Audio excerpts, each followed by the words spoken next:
Up leaf.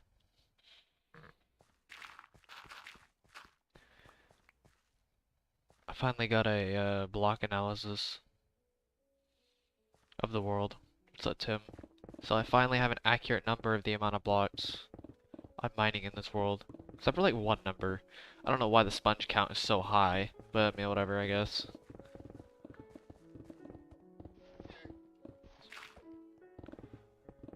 Yeah, I finally got one. It took so long, but... Which is why I didn't stream for the past couple of days, figuring that out.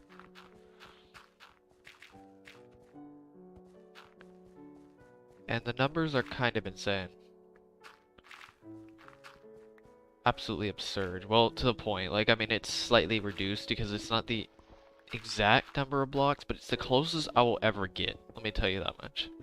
It's the closest amount of blocks I will ever get to figuring out how many I've mined.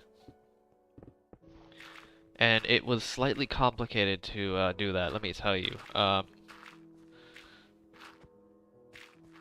Yeah, it was something else, honestly.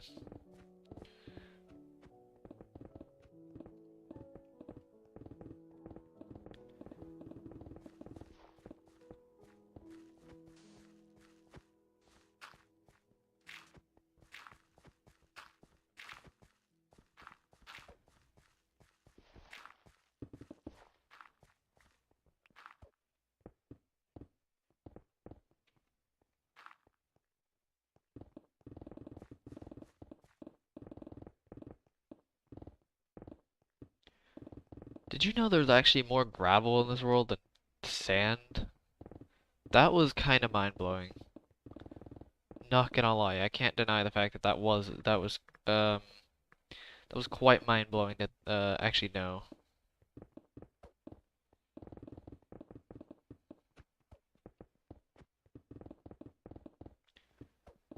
I had no clue there was more gravel in this world than sand. Kind of absurd to think about.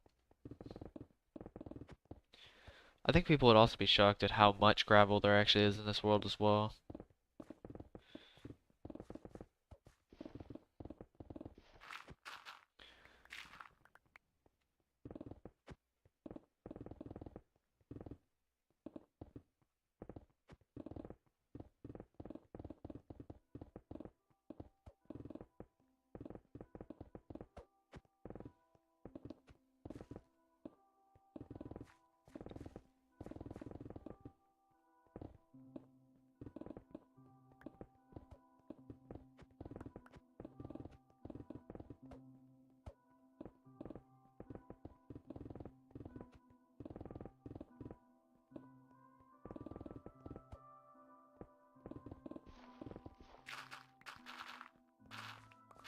Quite shocking. I may even put in a community post of the amount of blocks.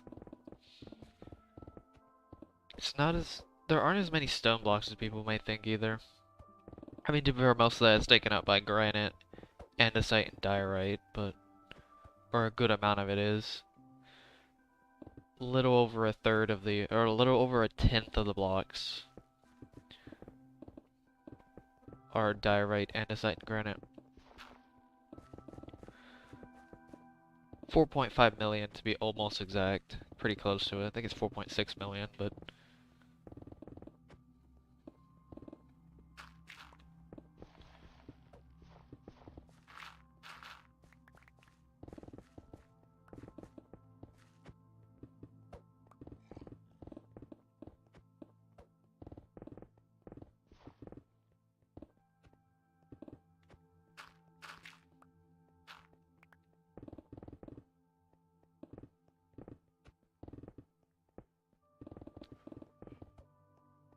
There is 29 million stone, which is very low. It's very surprising actually how little stone there actually is in this world. I mean, I know that's still a lot, but when you consider the size, the area of this world, it's quite surprising. But to be fair, some of that's also, you know, water. It's quite a bit of water in this world. I was actually really close to my numbers on how much water I thought there was in this world. And I basically said it was 5 million, and it was like 4,900 something thousand. So yeah, I've almost gotten rid of 5 million blocks of water, which is absurd to think about actually.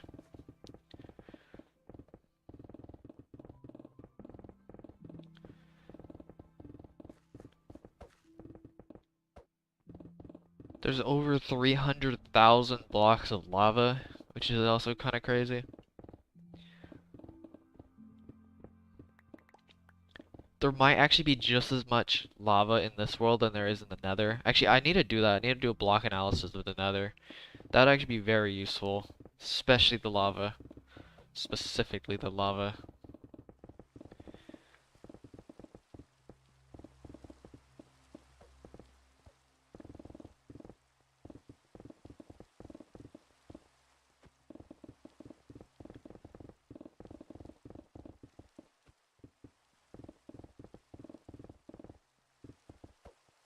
There's almost 1 million blocks of sandstone in this world. 725,000 or something like that.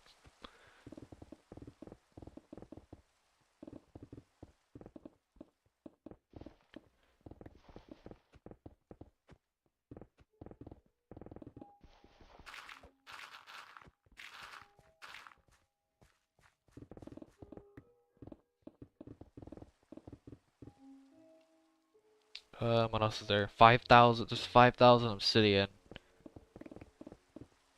which is kind of surprising. I didn't think that would be that much. What else is there? Oh yeah, if you're wondering how I did it. What's up, Karashi? Yeah, I'm pretty much just streaming on YouTube. It makes it easier to document. Makes it easier to document the project, mainly. It also makes it easily accessible for people to see progress and stuff like that. Because let's be honest here, YouTube's way more accessible than Twitch, just in general.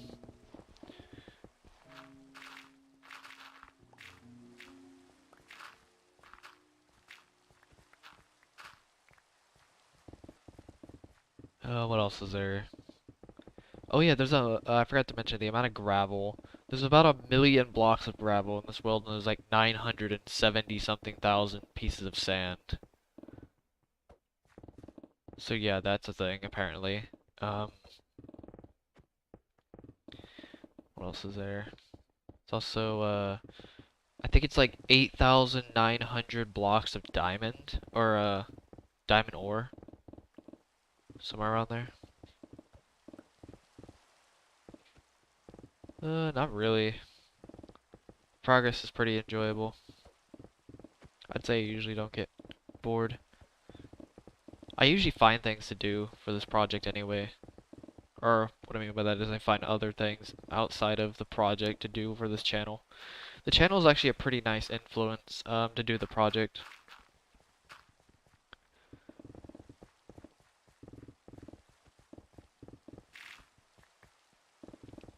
Okay, so pretty much how I was able to get a block analysis of this world is I pretty much I put this seed onto the PS3 version. I outlined the entire world in diamond blocks, pretty much. Which I don't think this actually mattered. I don't think this outline actually mattered at all because of the way I did it. I ported it over to the PC. I did a universal Minecraft converter. I used the universal Minecraft converter, and I converted it from the PS3 version to Java, and then since it was at 1.13.2, which unfortunately is not a version you can actually even use on the MC Edit. So that's where I thought I thought it was a lost cause at that point. Because even if you go into Minecraft and go into the Java version and switch the version over, the problem is the generation resets and the world basically just completely regenerates with new land. So I thought that was just a lost cause. I was like, there's no way until I found this app. Don't even get me started on what the app's actually even called, but it pretty much just it has a bunch of like mini tools that you can use to do things on your world. And apparently there's a specific tool that allows you to switch from 1.13 versions of the world to 1.12.2. So I did that and I finally got it running. And I use MC Edit. I highlighted the entire world with 54 by 54, which is the closest I could get, by the way, to this world size. It's the closest I could get. There's no other way around it. Um, I pretty much did that. Highlighted it and then analyzed the chunks because World Edit has a chunk analyzer to analyze what each of the chunks have, and I highlighted all 2,916 chunks. And there you go. That's pretty much how I did it. That's how you can analyze pretty much any world, honestly.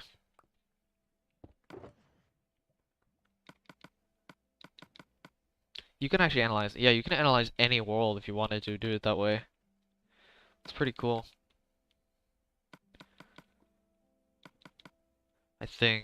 I mean, it may mess up. I don't know how the world conversion works. What's up, just a friend?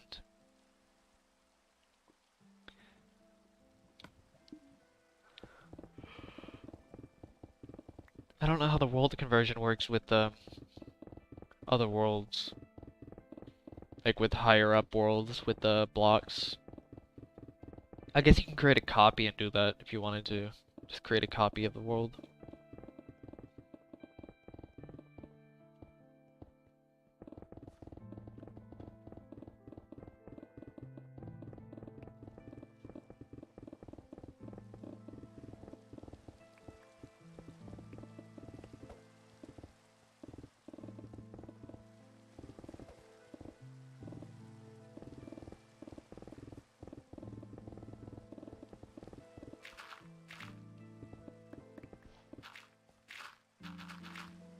Something else I could do, instead of just doing a block analysis, is I could also, when I finish the project, I could figure out, I could move this over to the Windows 10 edition. I think I could do it by realm, and then, pretty much download the map. Well, the first thing I have to do is convert the world, but, actually no, that won't do anything, never mind, that's kind of a waste, I think. Waste of time. I'm not too sure. If I could go to put it as a realm and then I pretty much just take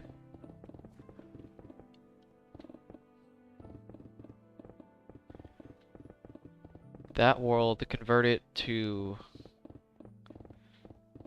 maybe I can convert it from PS4 to something else. I don't know, but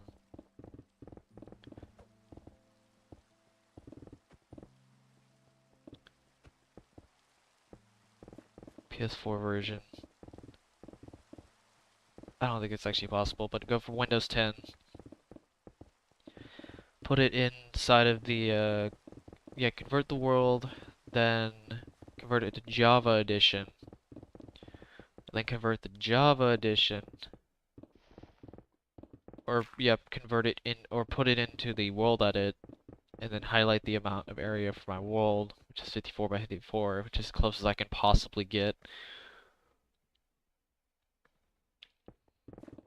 Analyze the block, subtract from the block value, the air block value.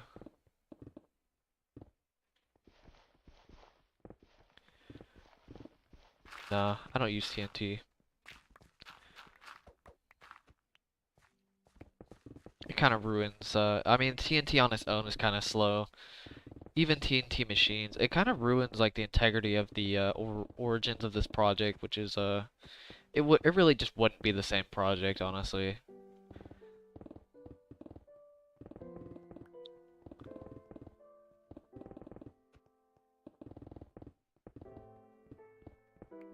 Trying to keep the integrity of the project made by Sword King intact, pretty much.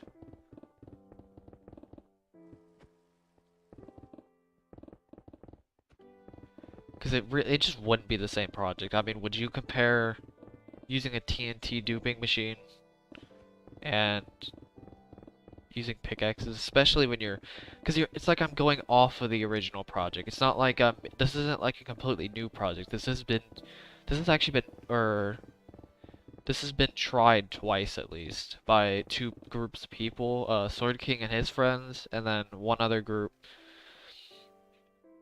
that made a super fast time lapse. Um, they mined around 6 million blocks. They got like 10% done. So yeah, it's just I'm working off the other project. It's not really like it just wouldn't be the same project. It's just it'd be completely separate. I mean, I think it would be pretty. I mean, it would be also easier as well doing it with TNT dupers, which kind of isn't the point of the project. It's not the point of this wasn't to make it easier. I mean, there are certain things I do have over Sword King's world, which is I actually have a stronghold that I could reset the end for XP, even though he actually has a pretty easy way of doing what's up, zombie guy?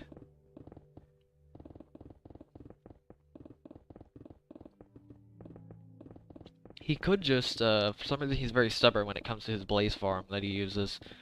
Even though he has villagers that he could just breed and use those, get pickaxes.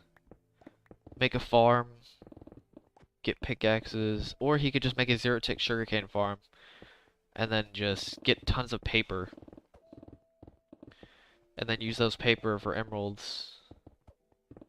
And then, boom, there you go, unlimited pickaxes.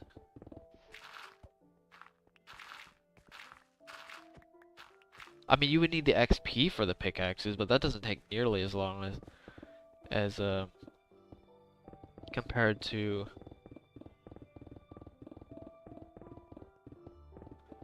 repairing each of them. At least I don't think it would.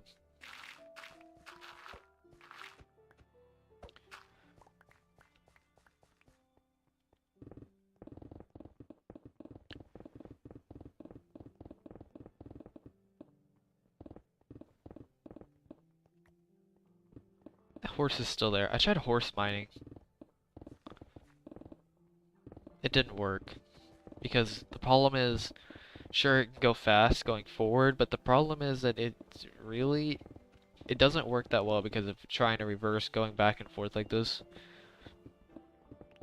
And the also problem is that even if you try to dig in a straight line, it's virtually impossible to walk in a straight line that consistently without walking up a block because, you know, horses auto walk up blocks.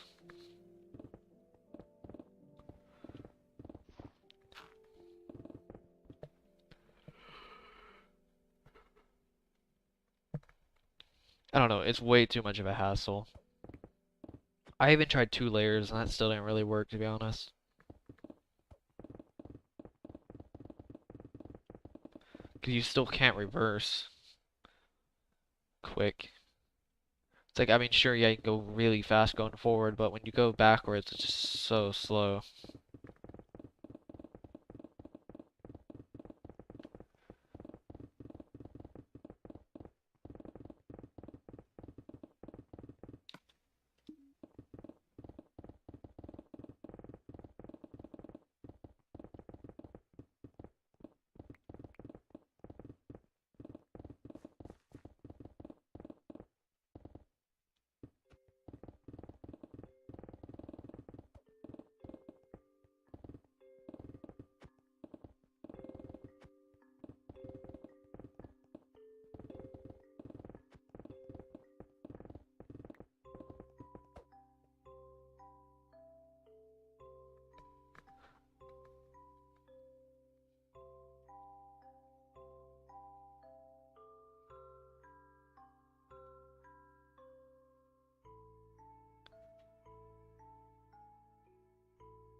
Maybe I'll keep the horse.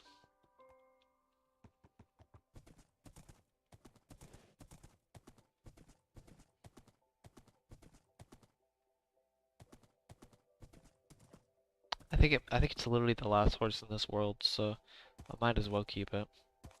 I could be wrong about that though, for sure.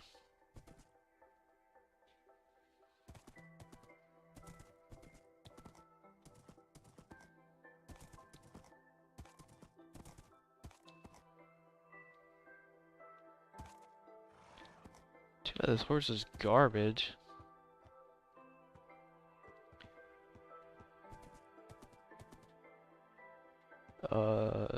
Okay, I don't really know how I'm gonna do this actually. Never mind. Maybe this isn't possible. Well, goodbye horse. If this doesn't work, I don't know what will. Oh, it did work. Alright. It's really slow, but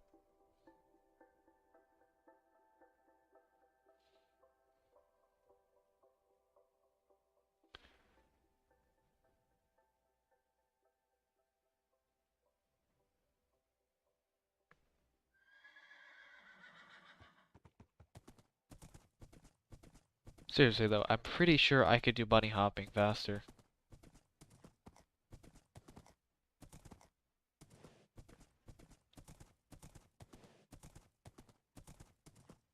Probably gonna despawn. I don't really know how horses work when it comes to. Oop. Oh, there you go. Never mind. Didn't think I was gonna happen. Yeah, I could literally go just as fast as that horse, if not slightly faster.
What's up, Clovis?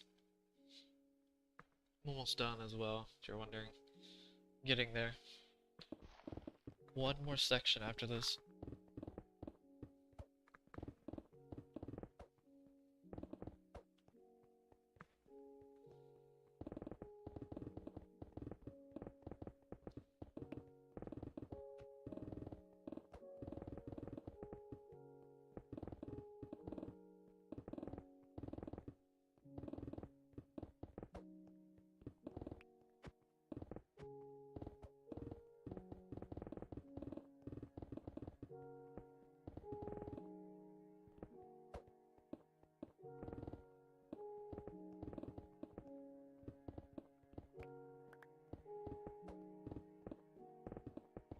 Also, I finally did a block analysis of the world as well, which is pretty cool. Finally figure out how many blocks I'm actually mining.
Raffi?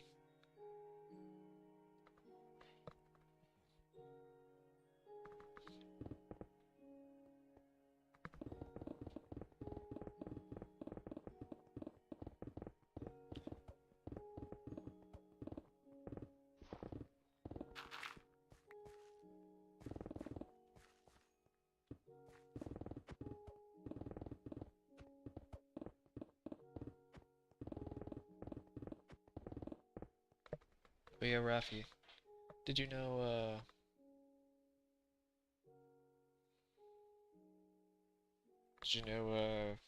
that, there's actually more gravel in this world than there is sand? Kind of insane to think about, actually.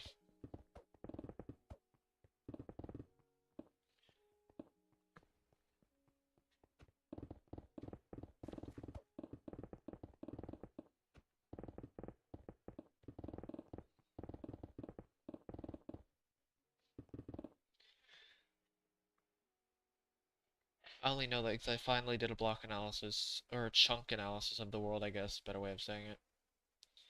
Because it was like 1 million something, it was like 1,080,000 something thousand gravel and about 970,000 sand. Which, let me tell you, it took a while to figure out how to actually do a block analysis of this world, or chunk analysis. It took forever. Also, I was almost spot on with the amount of, almost the amount of water in this world. I was almost spot on. I said around 5 million, and it was like 4,900,000 water blocks in this world, which is ridiculous to think about.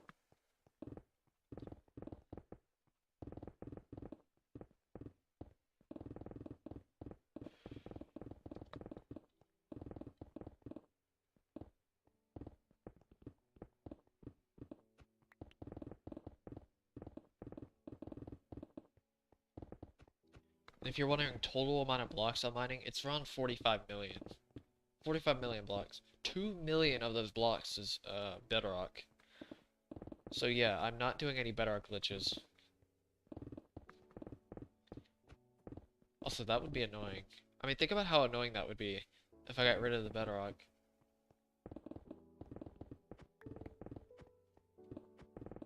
As well, to do anything in this world afterwards.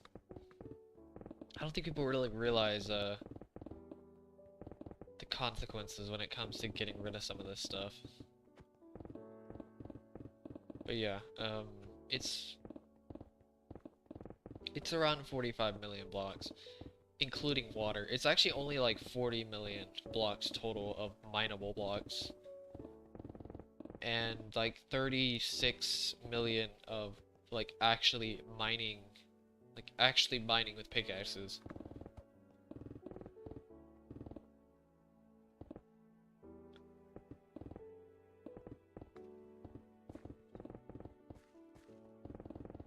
So yeah, it's like 36 million for total blocks. Or sorry, with just mineable blocks. And 9 million of that is sand and dirt, which is crazy. Sand, dirt, and gravel. And red sand and stuff like that. We're not counting that because terracotta, honestly, there really wasn't that much. With the mesa biome, there really wasn't. It's kind of sad, actually.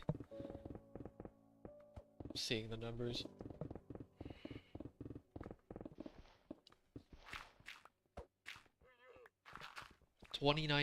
Only around 29 million stone, which is, I know I only say only, but it's not that much when you consider how big this world actually is.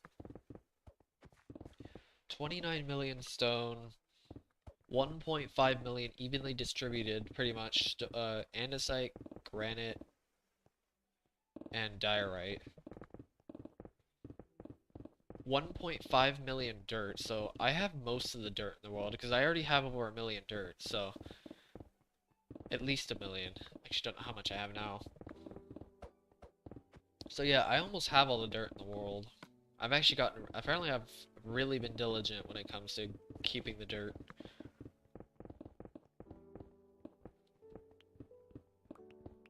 Let's see, Yeah, 970 something thousand sand or something like that, which is crazy.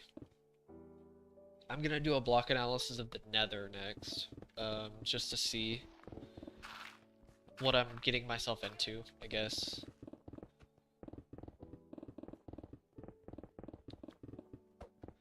Also, I may actually take that hiatus, but it's only gonna be for like a month. I'll do it after, well, after this section I'll do it, what I mean. So pretty much I'm taking like a 1 month hiatus, uh, for my move out, and then, after that I'm going to, finish the project when I move, pretty much. So pretty much I'm delaying this project till June. Maybe even closer to July. I have no idea, honestly.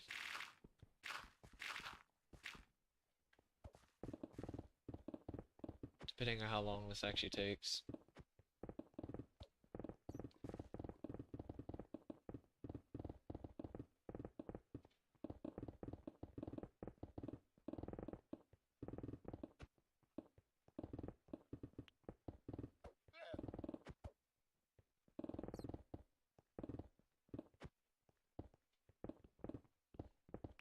I don't know how long the move out's actually gonna take, but I think it's gonna be worth it.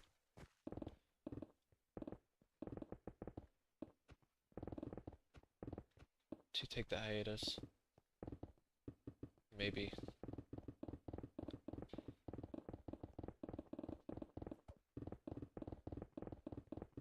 Because it's like I'm moving around May something.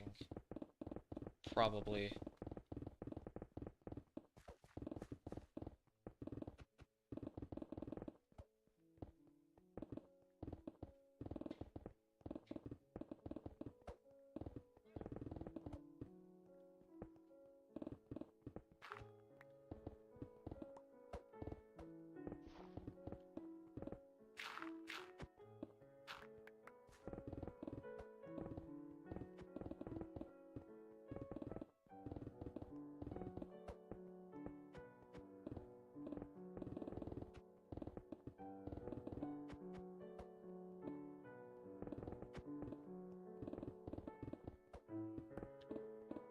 I'm just so glad I finally have a block analysis. It's been so long. I've wanted so badly to figure out how many blocks. I didn't think there was that much Bedrock. I knew there was a lot of Bedrock. I didn't think there was almost 2 million blocks of Bedrock though.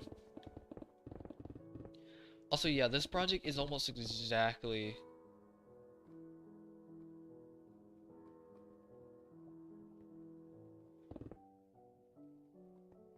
What do you mean? What do you mean not being worth? Do you mean like money?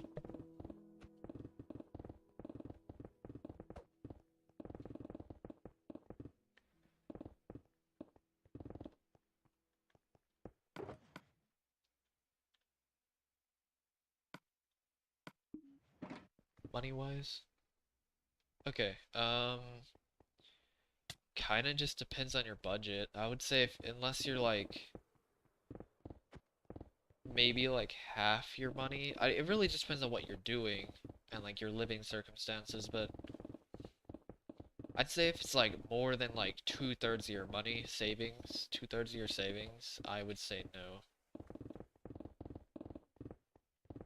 Because I spent half my savings putting on a down payment for a car because I just got a new car. And the good thing about this getting this new car, even though I'm spending half my money and the payments are reasonably high, the good thing about this car is that it's gonna finally build credit. Finally gonna be able to build credit for once. So I get hit two birds with one stone pretty much.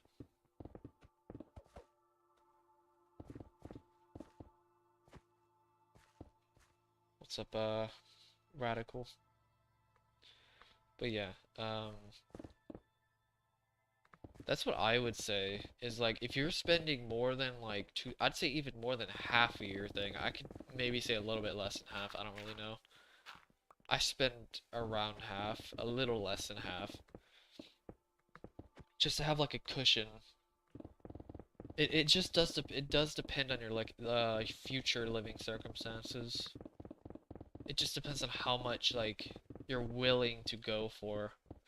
If you're willing to like if you're not moving for a while, I mean you could spend like 3/4 of it, but it's just are you willing to put that much?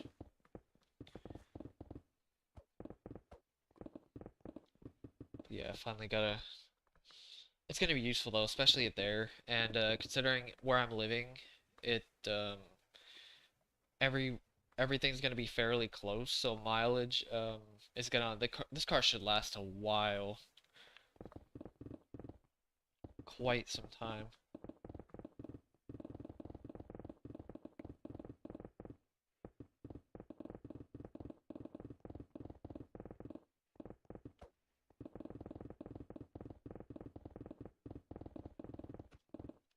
That's what I would say.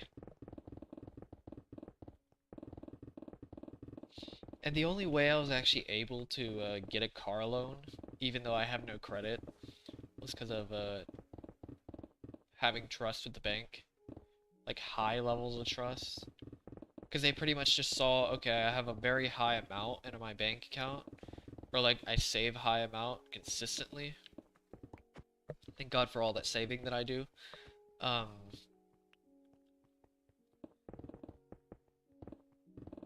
high amount for the yeah, pretty much just high amount in the bank, consistent amount of money. Um, working full time at a job that makes decent amount.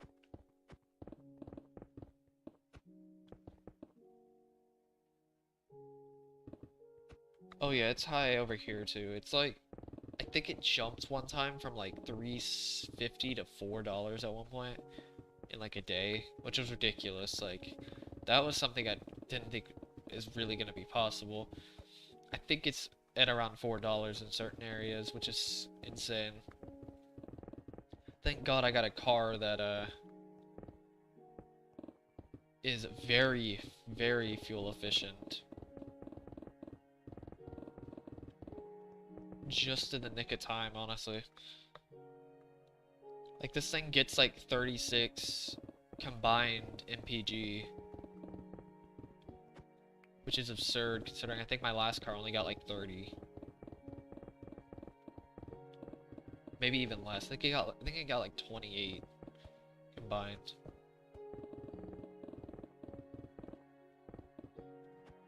So instead of spending like 50 to $60 per gallon, or 50 to $60 per tank. Yeah, gallons, miles per gallon.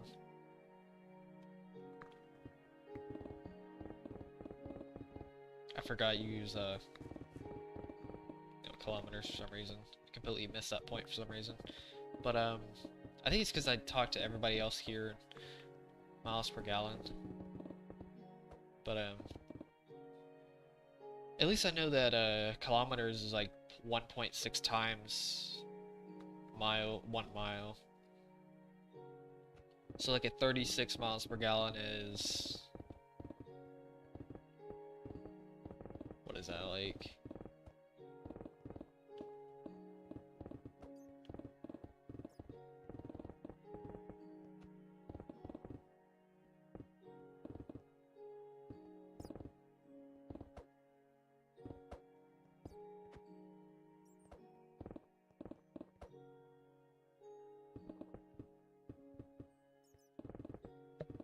Dang, what is 36? So 36 would be like 18 plus 54.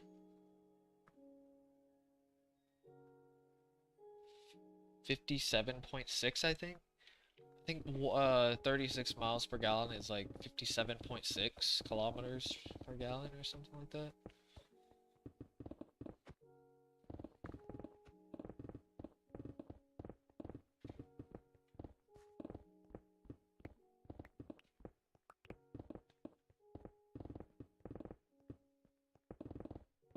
I could be so horribly wrong on that statistic or that number. Because I'm still trying to get better at conversions like that.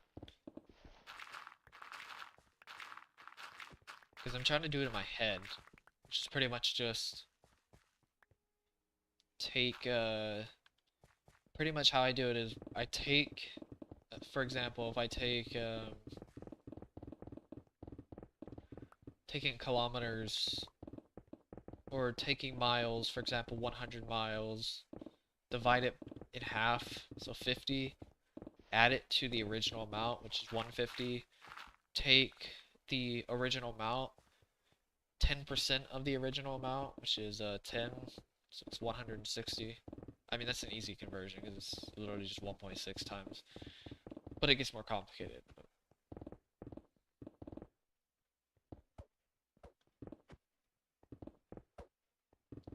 This is the Legacy version.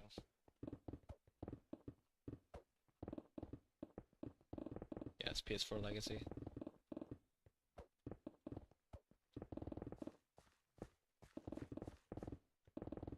Hence the map as well. The map is a great indicator for anybody, because this map is unique to this version. The coordinates as well.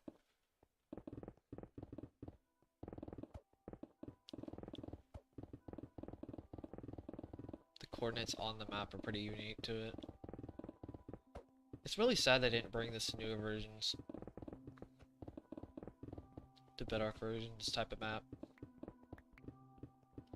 I mean, it makes sense, but at the same time, it's like, could at least add some.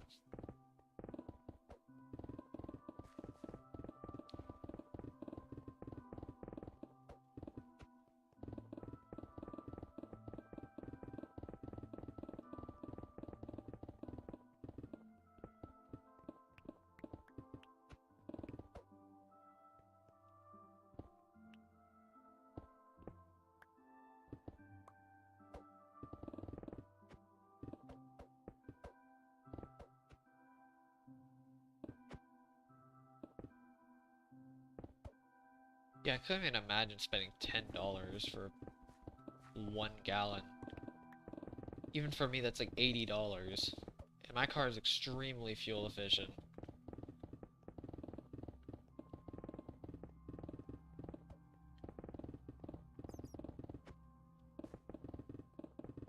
At least for a gasoline powered. Electric cars, some of the hybrids are extremely fuel efficient. Those hybrids are insane.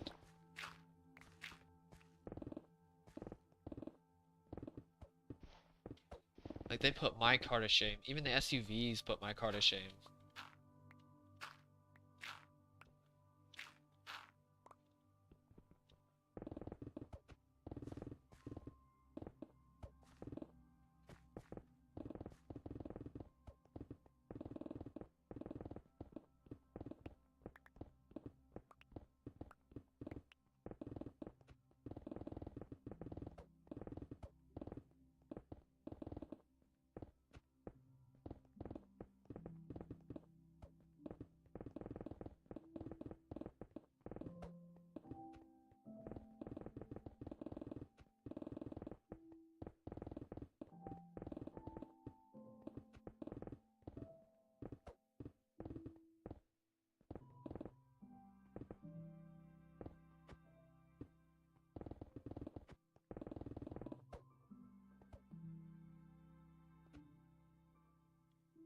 Wait, isn't 9, what is that, 9 pounds? Isn't that more than, wait, what is the conversion from US dollars to pounds? Alright, see a leaf.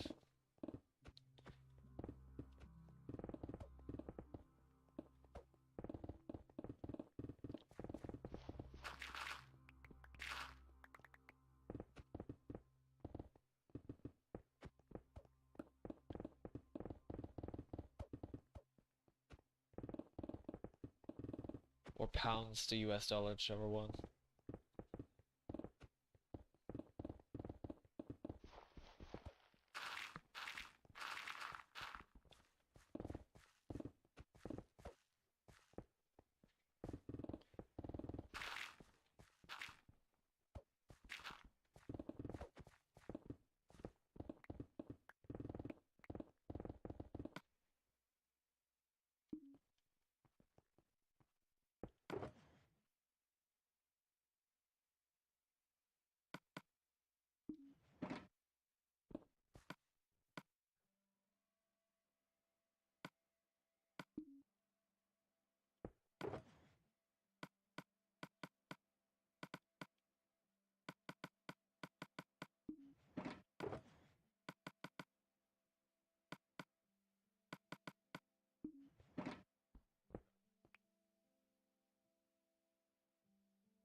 30.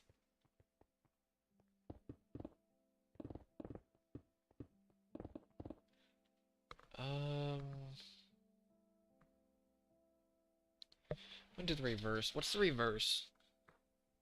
I like seeing both sides because it makes it easier to convert.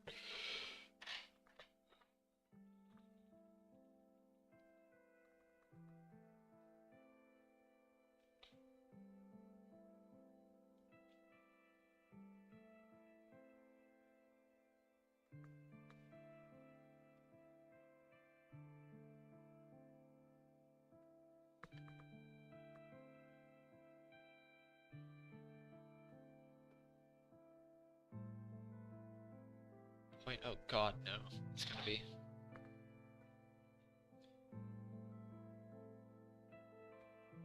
Okay, so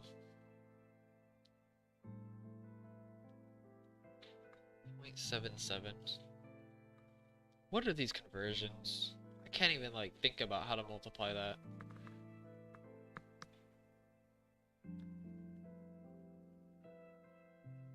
Okay, let's say $1.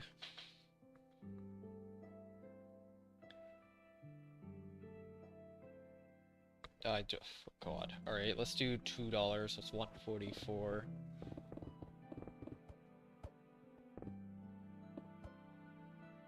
Sorry, $2 is 144.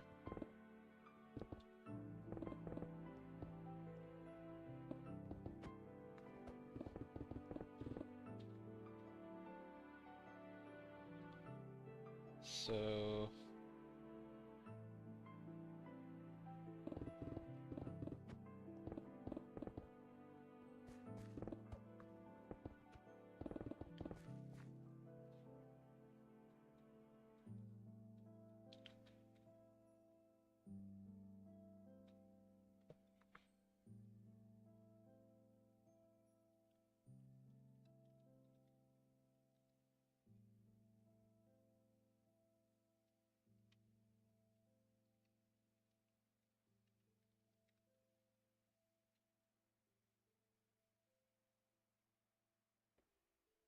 I actually don't know how to convert that. What the heck?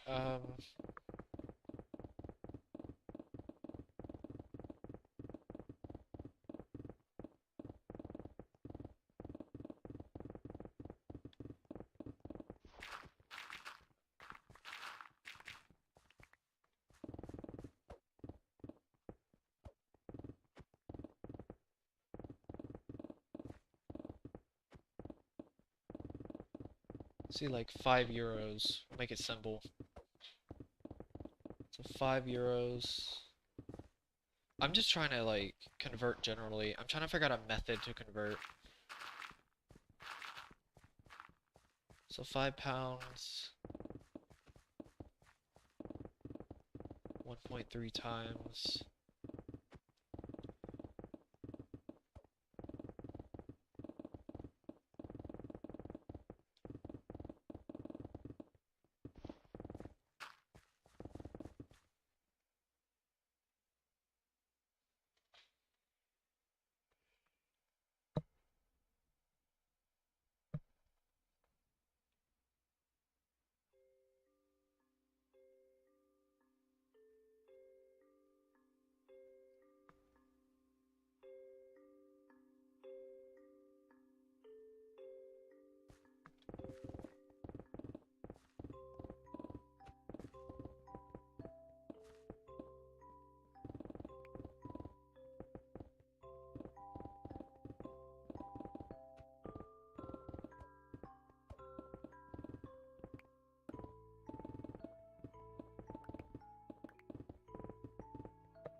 Five times 1.3, so I could do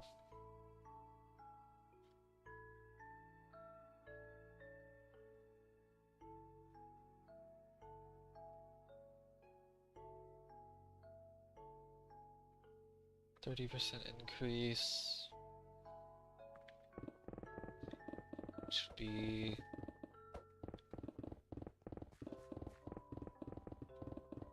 have to be 2.5.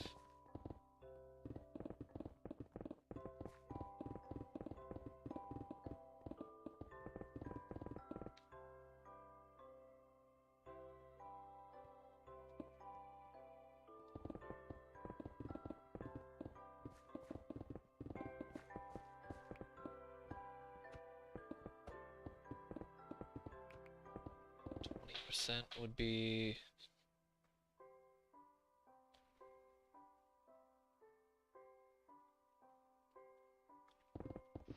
20% of 5.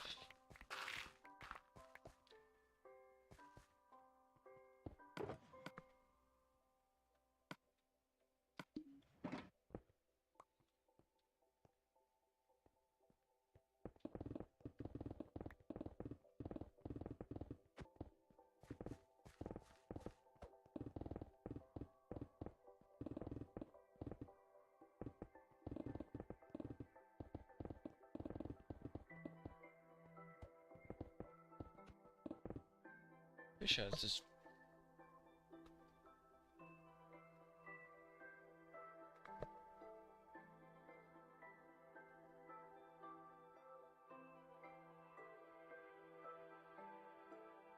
Is it just one? Am I going crazy or something? Or like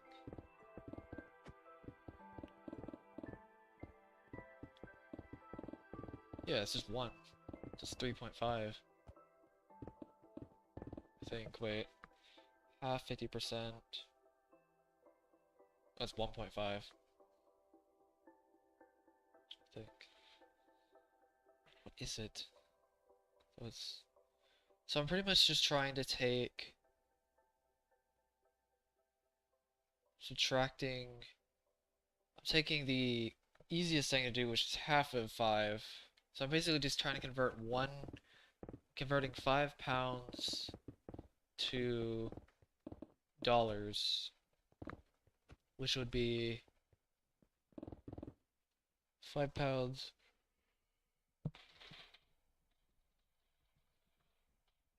But I'm trying to get a third of 5, but the only way I think I can do that is take 50%, subtract it by 20% to get the 30% value. So take the half value, which is 2.5, subtract it by 1, which would be 1.5.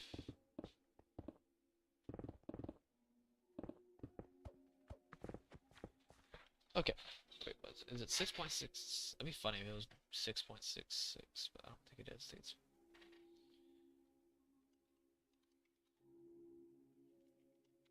Let's see.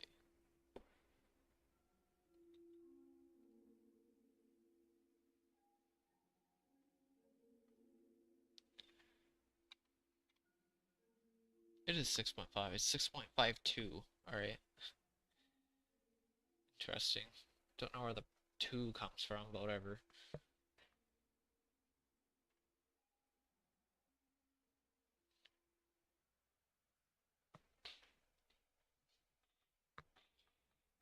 Oh, it comes from because it's not exactly a third. It's like slightly less than a third.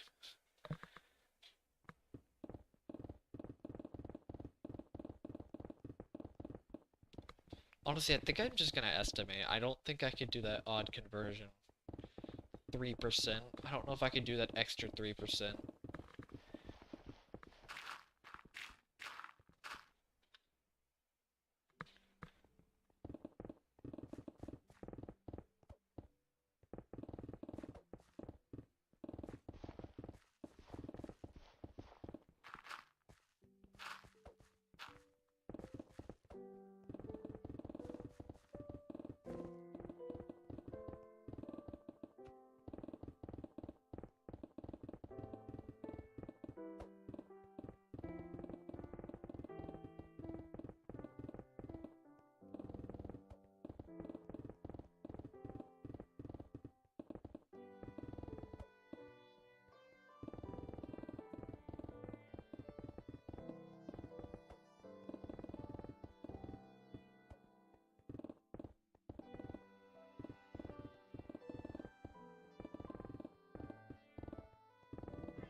Okay, so the reason why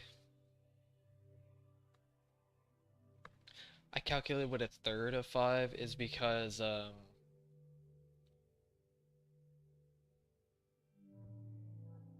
was trying to figure out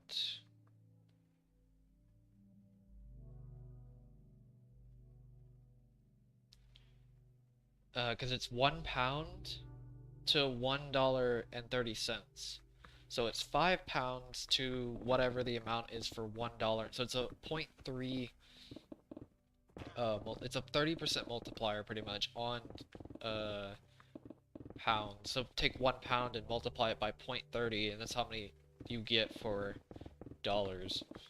So pretty much you take the only way to get a third, not exactly a third, but pretty close to a third, is you take the 50%, so pretty much take the £5, divide it in half, subtract it by 20%, because you're taking 50%, subtracting 20% to get 30%, and that's pretty much it. So you pretty much take the 50%, which is 2.5, subtract it by 1, because, 20% of 5 is 1, and you get uh,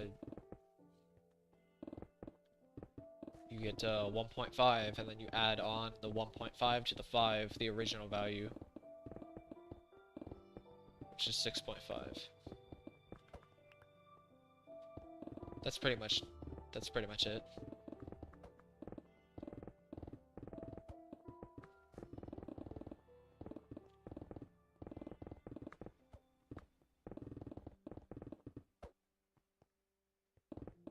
Yeah, so it's 6.52 apparently. But the problem is, I don't know how to calculate that 3%. That extra 3% um, added on, because it's not exactly a third, which is kind of annoying. So the closest I can get is 6.5 without the extra 0.02. I think there's a way to do it. I guess I could take the 0.5 or the 5 5%, or not 5%, £5 and get 3% of the £5. So pretty much I think I'd have to take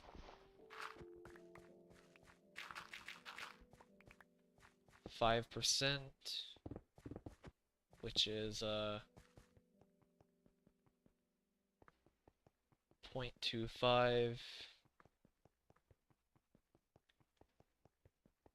and then add 0.0. Wait. This is gonna get really confusing really fast. I'm just gonna point that out real fast, but because I'm doing all this in my head, it will be really confusing.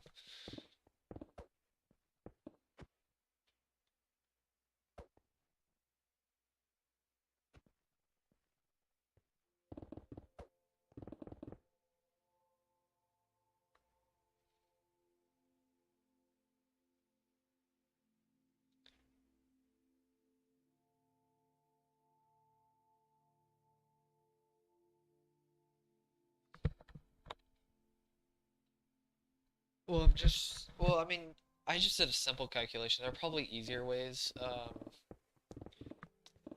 There are probably easier ways to do it with this specific calculation, but I think with more complex numbers, it's going to be much more difficult to figure that out. So I'm trying to figure out a consistent method. There probably is easier ways.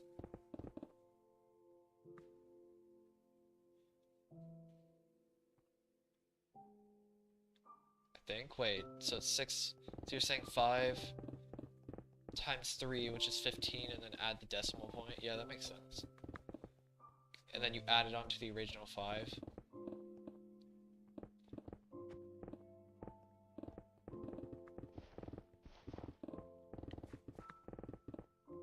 I don't know. Let's try like...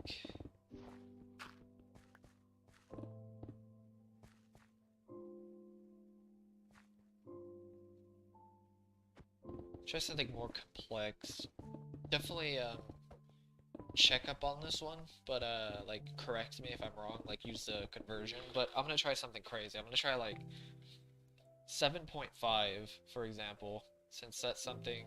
Wait, could you do that?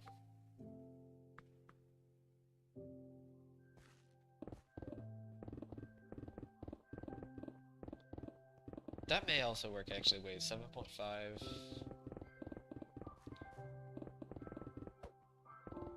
times 3.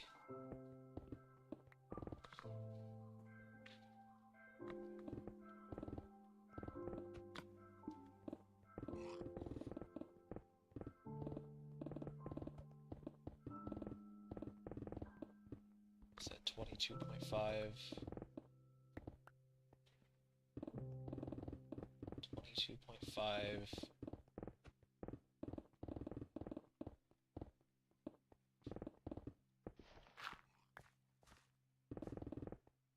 2.25.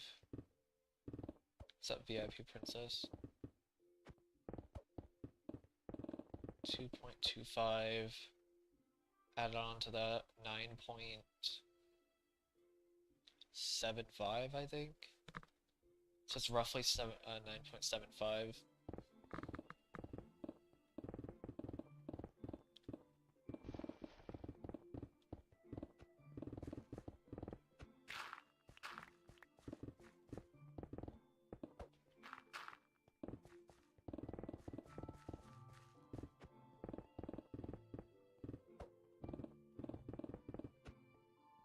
So 7.5 pounds should be 7.5 pounds should be $9.75. Or around that number.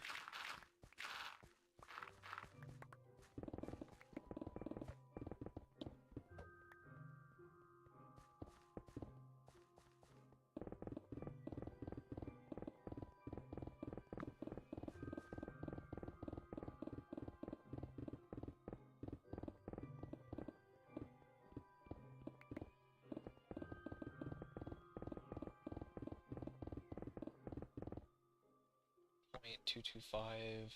Okay, wait, give me a second. I think I know how to do it more accurate. Wait, 225.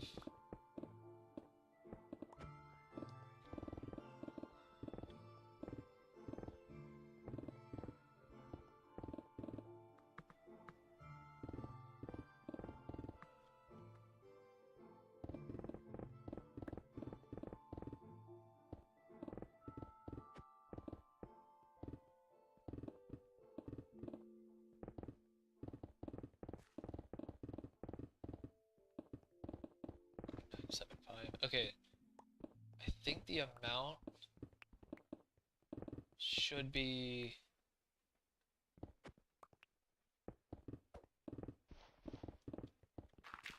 Wait.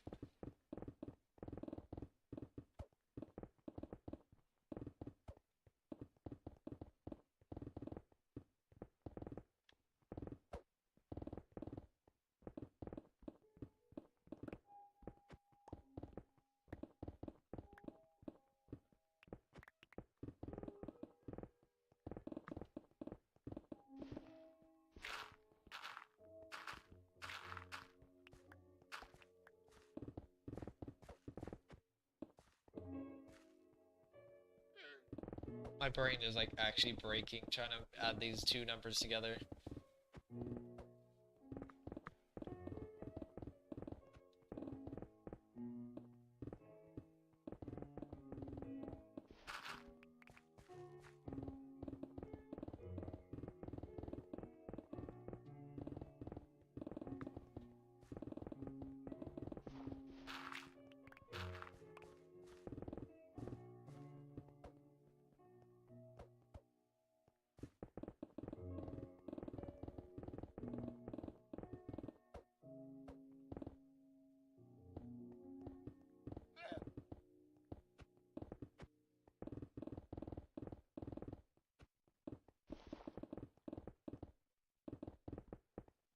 What's the exact number for the amount of... Because I need some point of reference. What's the exact number? What's the exact calculations? It should be like 10.6 something, I'm pretty sure. 10.6 or like 10.7.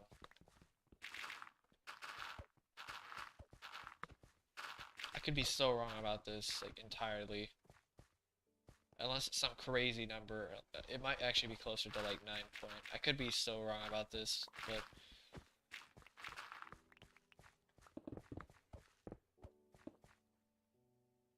yes.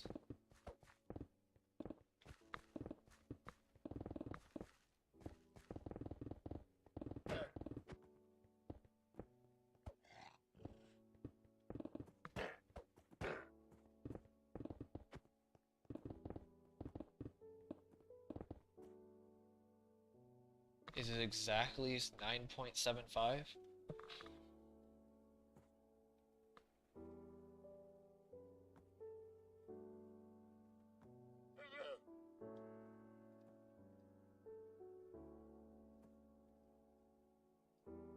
Oh, it is. Okay, why? Okay, now, why is that other calculation so off? Because why is 5 pounds not 6.5 exactly?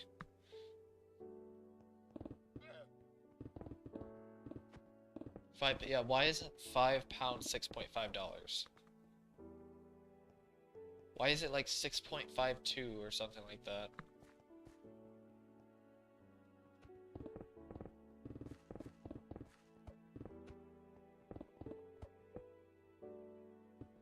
What?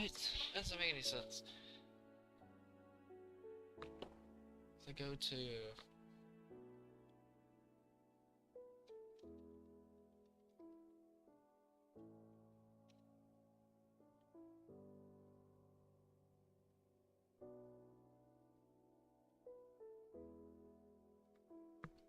£5.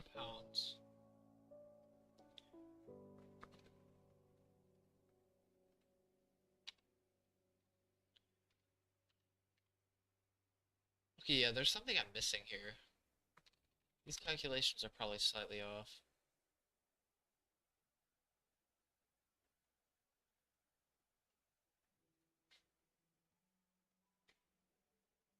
Because that doesn't make any sense, why? Because if you put it in the not the calculator, but the conversion thing, it for some reason has skewed result.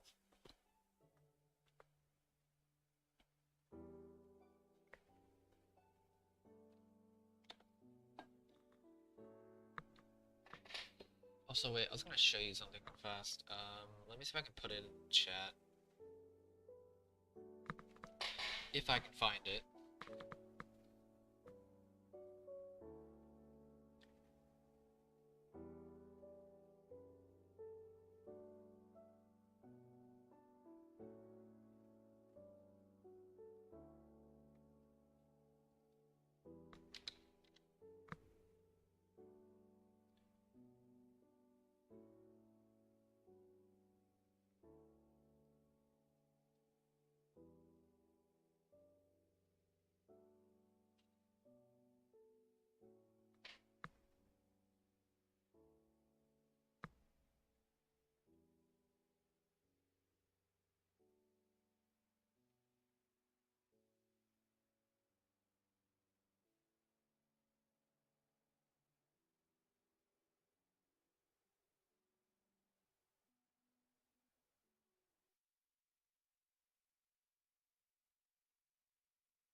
Give me a second.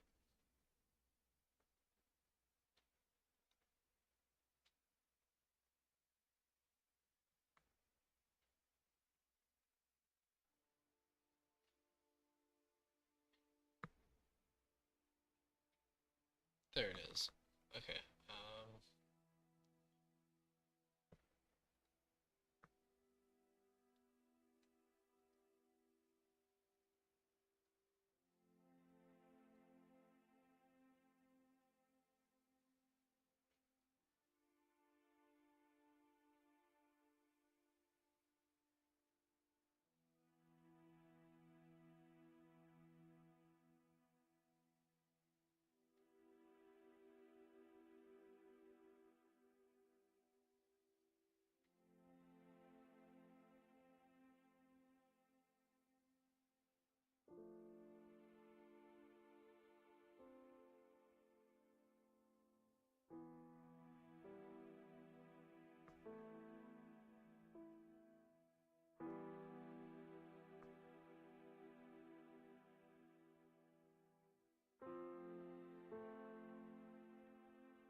I should have probably organized this, but whatever.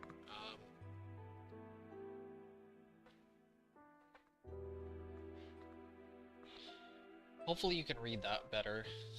Hopefully you can understand what like it's saying. That's part of the block analysis.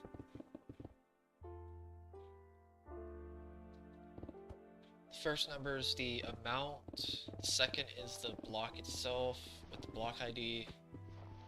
And that's pretty much it.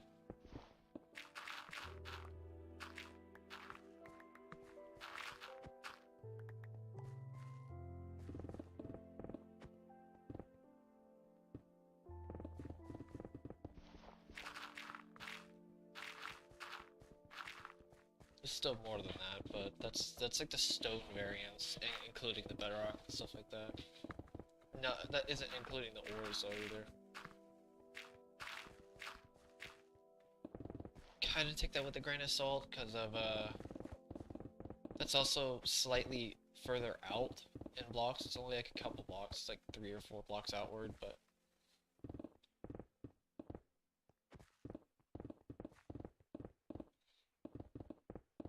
so yeah, 29 million stone, 1.5 million granite, 1.6 million diorite, 1.5 million andesite.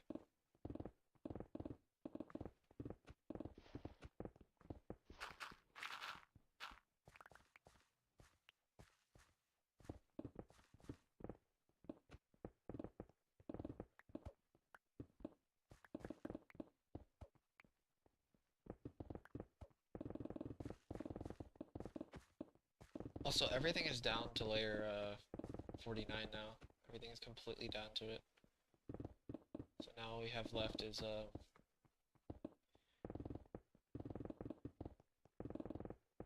now the section has fully begun. Like the section is almost entirely. I mean, there's still a good amount. There's still a bit of it that is deep ocean, but. Oh yeah, water. Wait, you mean water? Wait, thinking of water, but I'll show you that.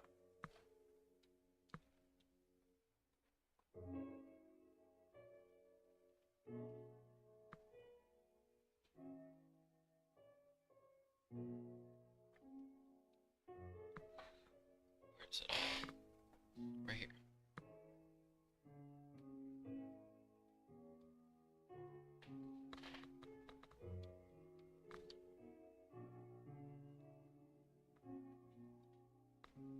Oh, here's the water.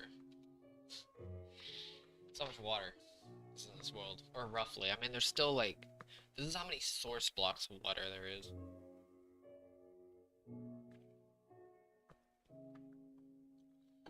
I did both, just in case.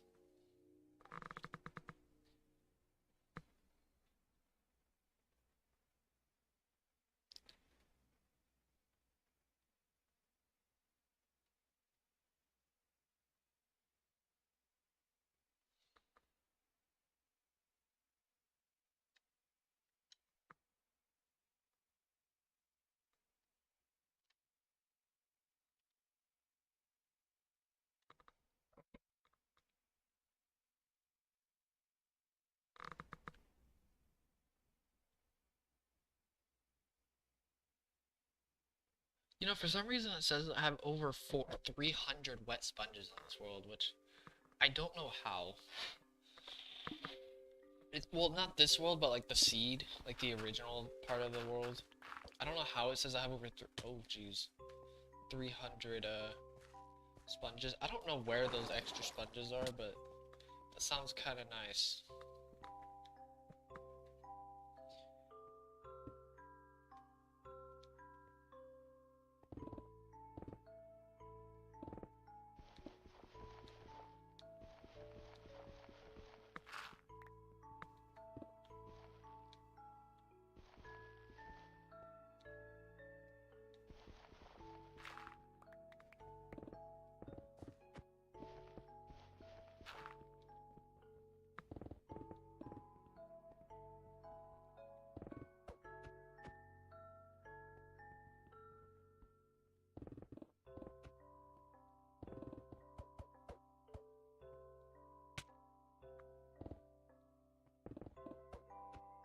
God, I couldn't see anything. I literally was just guessing where,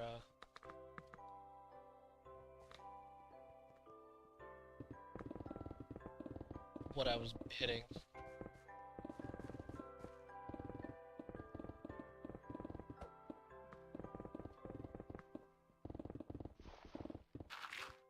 Oh yeah, here's the,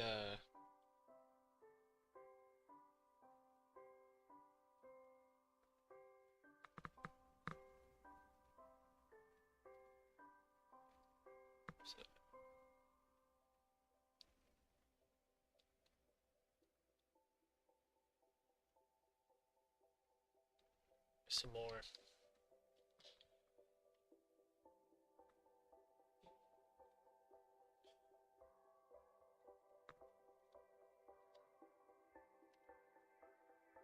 Some more blocks.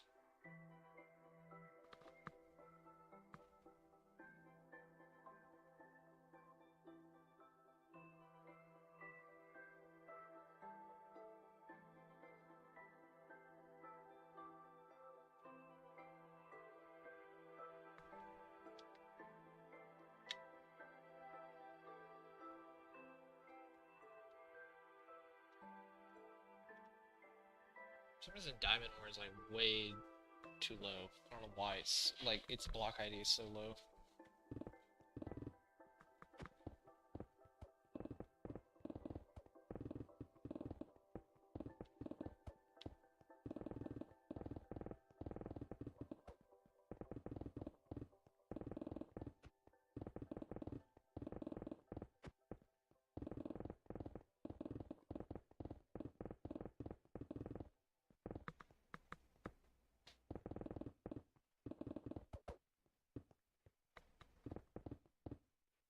It just, wow, that's kind of funny.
um hardcore.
up K4. It's going pretty well. I'm almost done with the project, thank God. Also, I finally got the block analysis of the world as well, so that's the thing.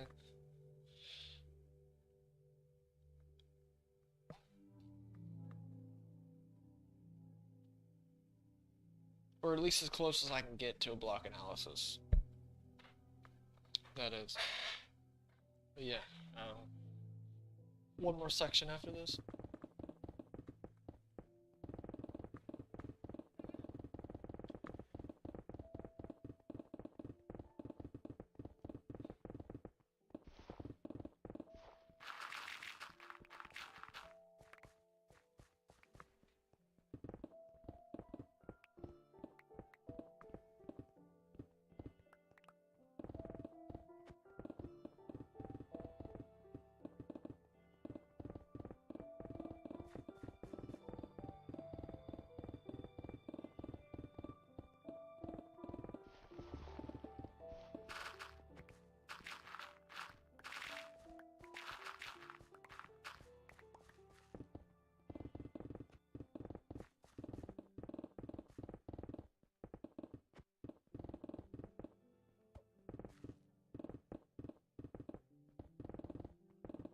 Well, technically two sections, but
I may delay the project for like a month, or may delay the last section of the world, or last two sections technically, because I'm going to be moving soon, so I may just delay it and then finish it whenever I move.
up Jupiter. I have technically two sections after this. It's like one big section, like this section right here. It's similar to this one, so like one section that's 431 by 100, and then I have a very small section afterwards. It's basically road to 100%, but I'm splitting it up, like finale. It's basically road to 100% part 1, and then I'm gonna do road to 100% part 2. Part 2 is the finale, pretty much.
Yeah, I'm pretty close. It may have to be delayed though, the final sections, or the two final sections may have to be delayed for for me moving. After I move, then I'll be free to do it, but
Up, Michael.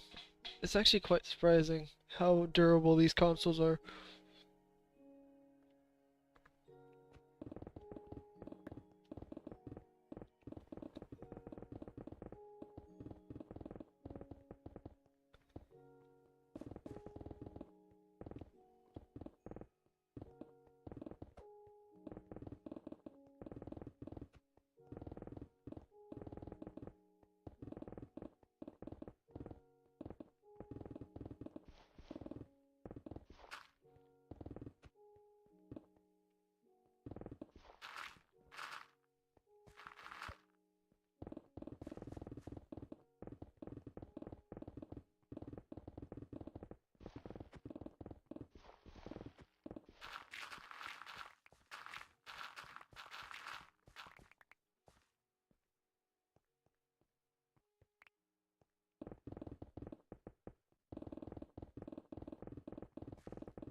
Honestly, I have no idea. I'm gonna do a block analysis on the Nether and see how many blocks I actually have to mine. Figure that one out, just to see. See how many lava blocks I have to fill in.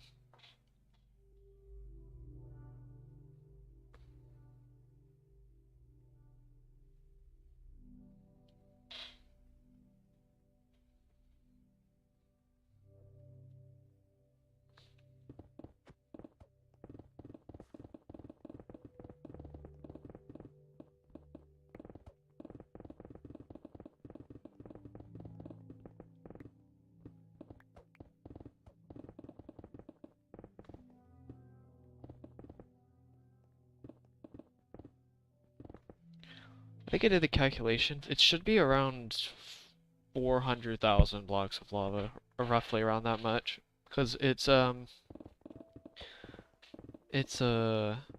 so take 285 by 285, um, times it by 9, because that's how many layers at most the lava will be, and then divide it by 2, and that's pretty much how many lava blocks in the Nether, roughly.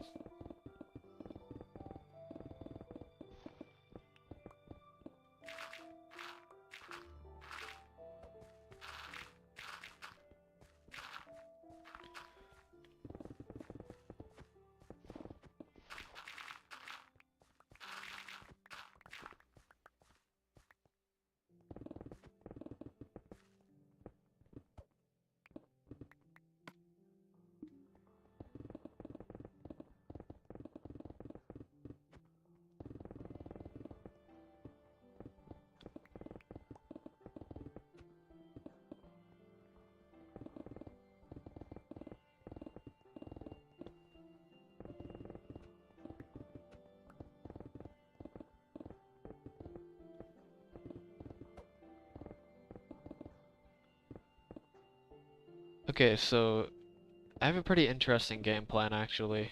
So pretty much the first thing most people think of when filling in the Nether lava is lava buckets, but the problem with the buckets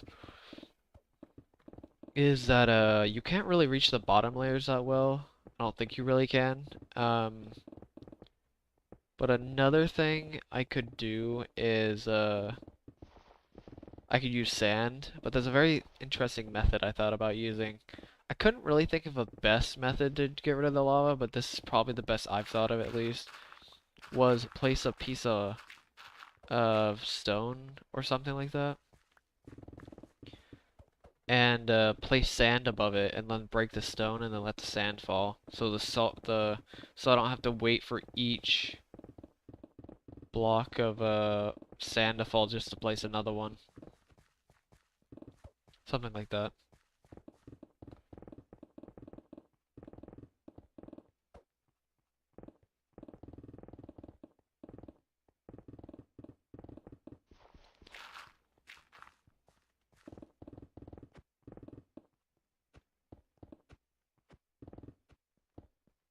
That's pretty much the game plan. I couldn't think of any other I couldn't think of a quicker, more efficient way of getting rid of the lava than just that.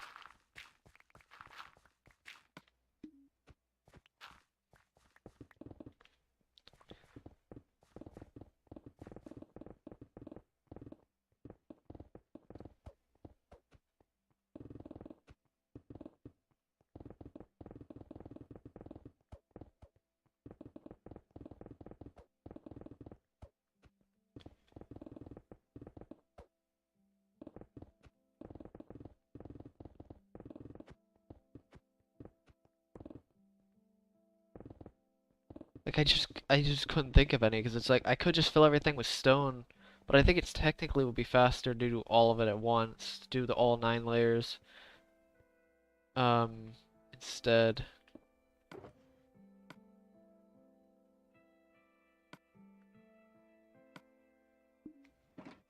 There's probably a way I could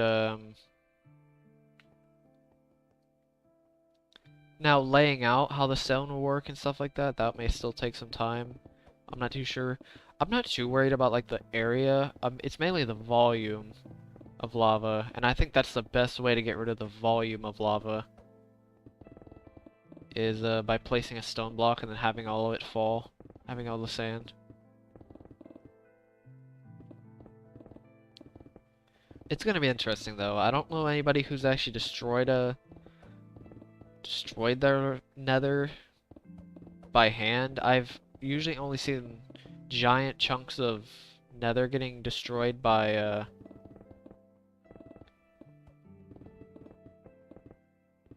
um by TNT and or world eaters, pretty much TNT dupers and the swipers or whatever, the sweepers, sweepers,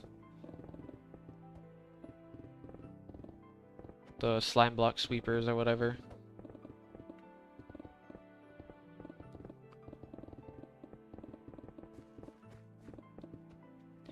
It's the only time I've seen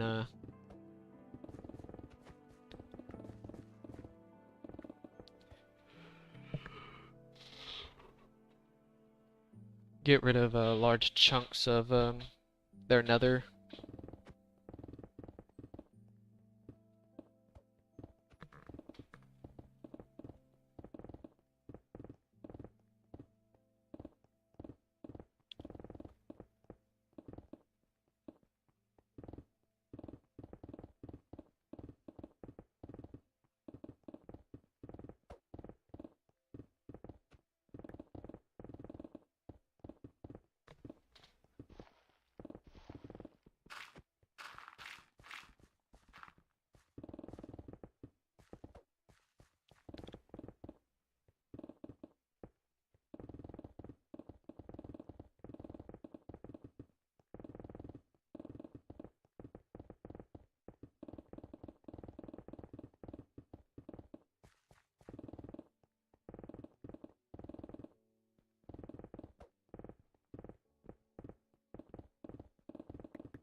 I'm actually not too sure how much iron ore I have at the moment.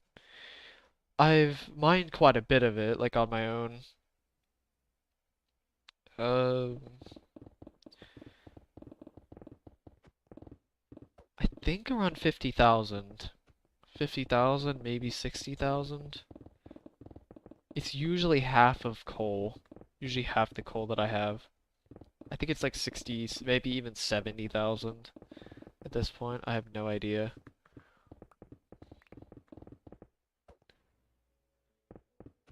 That's just of what I've have at the moment. I've mined quite a bit of it though.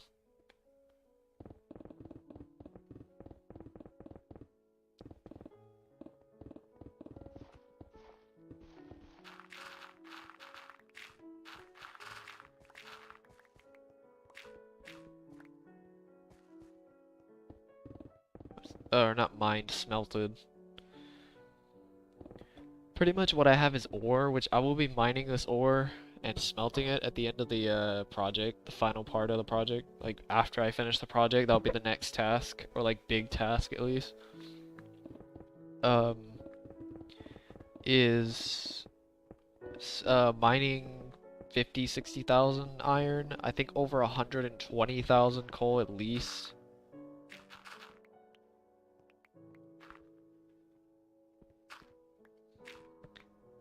Um, 12, 12,000. I think over 1,500 diamonds, maybe even close to 2,000, if not more. A little bit more than that.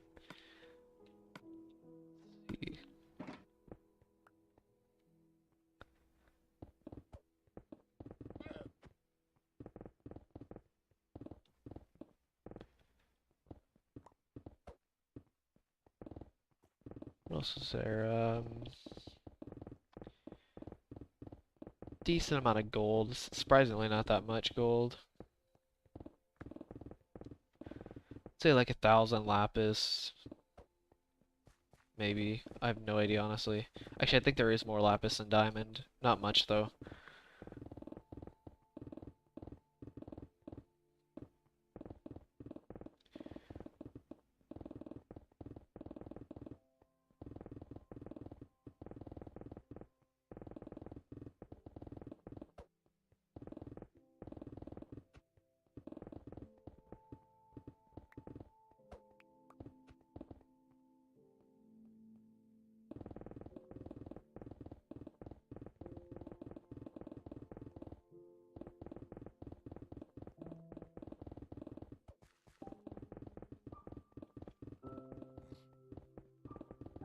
Uh, I don't know, I have to check.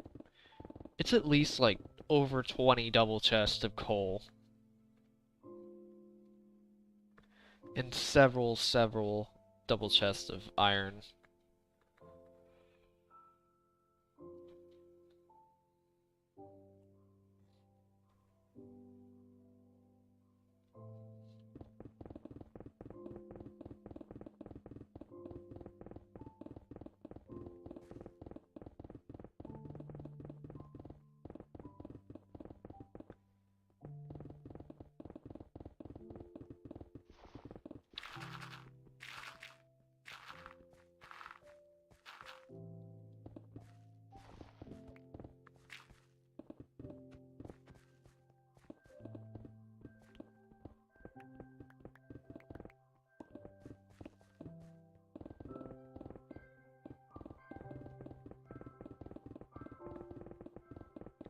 I think by the end of this project, I should have around a full chest of diamond blocks, which is crazy to think about.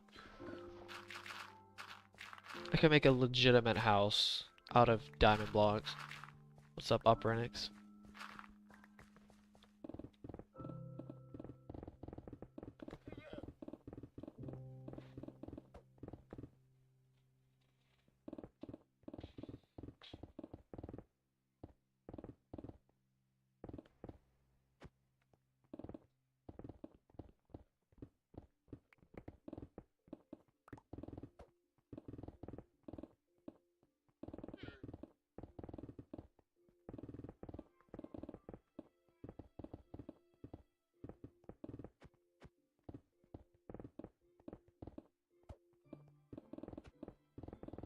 I could basically emulate creative in survival, at least with the sheer amount of like riches that I have. Which, to be fair, many people can do that, let's be honest.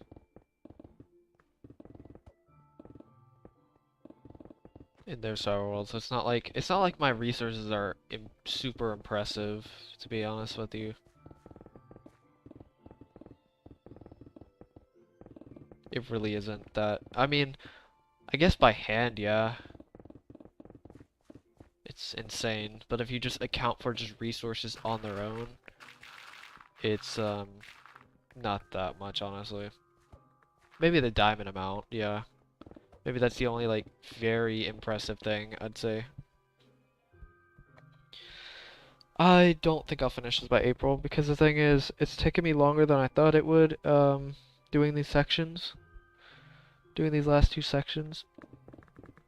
And I may actually have to put a hiatus, like an actual hiatus. I thought I was gonna do it now, but since I have a little bit of time, I'll at least finish this section, probably. And I need to put a hiatus on the next section though, for sure.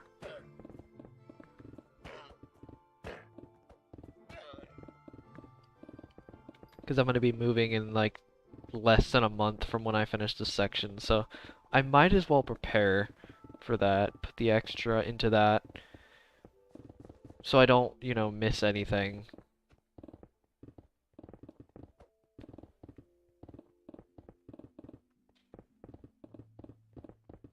So yeah, it may have to be put on hiatus. Actually, I'm almost guaranteeing I have to put it on hiatus. So this may be finished by like even July, maybe June, July. A lot longer than I thought it would, but it's really not that big of a deal.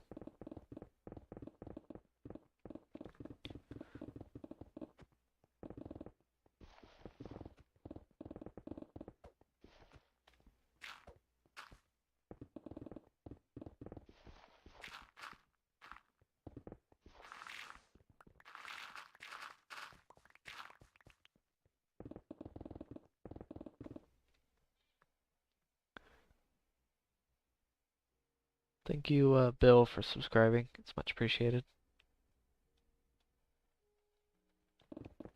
So yeah, this should be probably finished by July. I'm not too sure though. I doubt it goes past July. I'm gonna be surprised if it actually goes past July. The thing that really killed the progress, not the progress of the project, just, well, actually it was the progress, it was the holidays. Those really killed the progress of this project.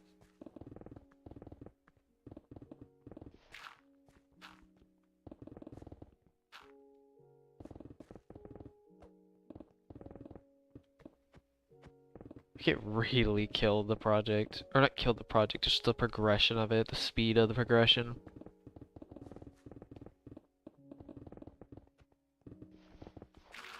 Which is okay. I mean,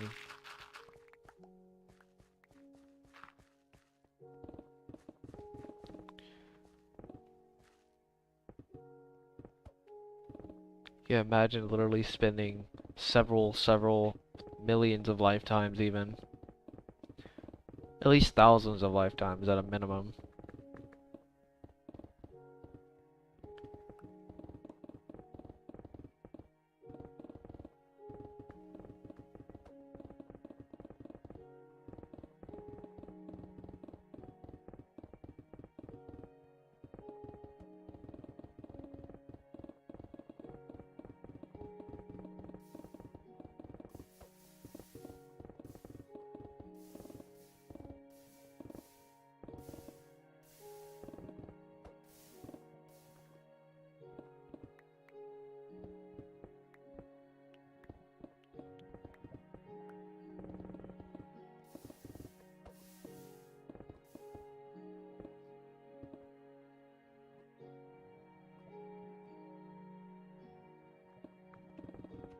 I think the theoretical, at least if you account for like time-wise, like realistic time-wise, the biggest size world I can probably do is a medium-sized world. That's the biggest size world I think that you could realistically pull off in your lifetime.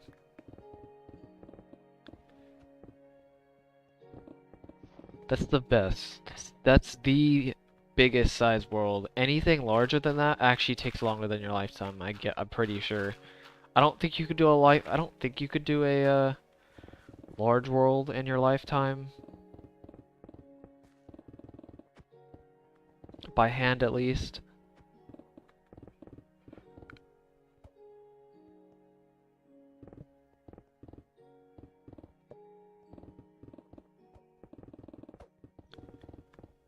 Because, I mean, a medium-sized world, I think it's like 3,000 something, 3,800 or something like that. By 3,000 something, 800. I don't know. Something like that. It's at least 3,000 by 3,000 area.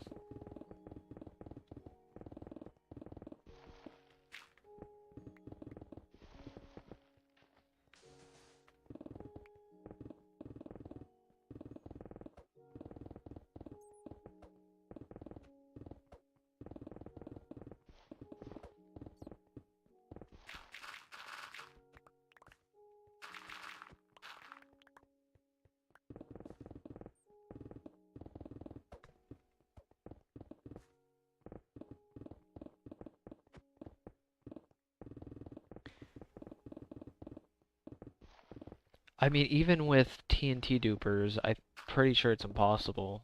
Um, for Java Edition. I mean, it might barely be possible to mine a large world with TNT dupers, but at that point, what are you really doing at that point? It's like, you're doing something, but it's like, are you really doing something? If you know what I mean?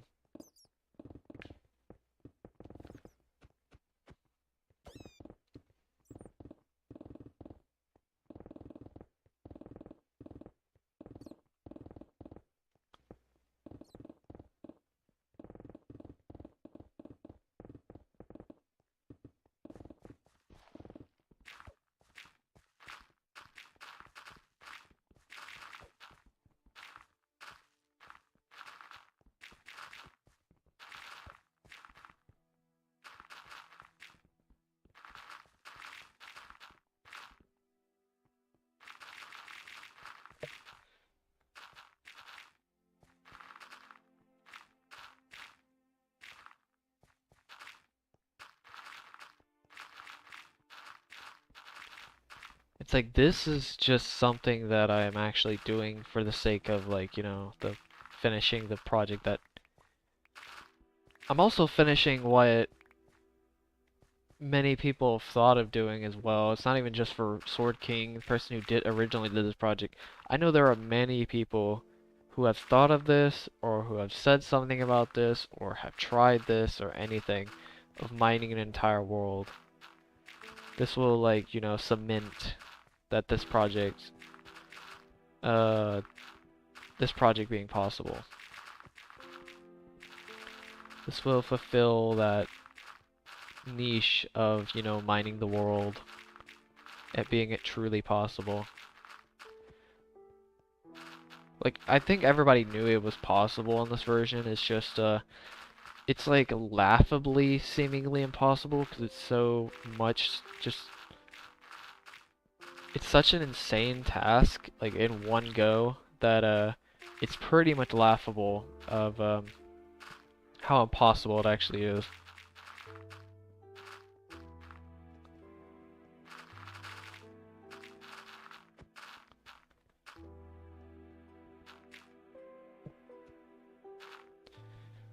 I think it kind of already has been part of Minecraft history in some degree. Maybe not a big part of Minecraft history, but it's definitely been there at some point. I don't think it will be significant, but I honestly don't know. It could be more significant than I realize. Apparently people take this project to heart more than I possibly could have imagined. Hence the amount of people who are actually watching this, or who are keeping eyes on this project. It's definitely hit way higher, so I think it actually could be a big part of Minecraft's history. But I don't know yet. I don't know if it has that level of impact that it actually could have. It's hard to say.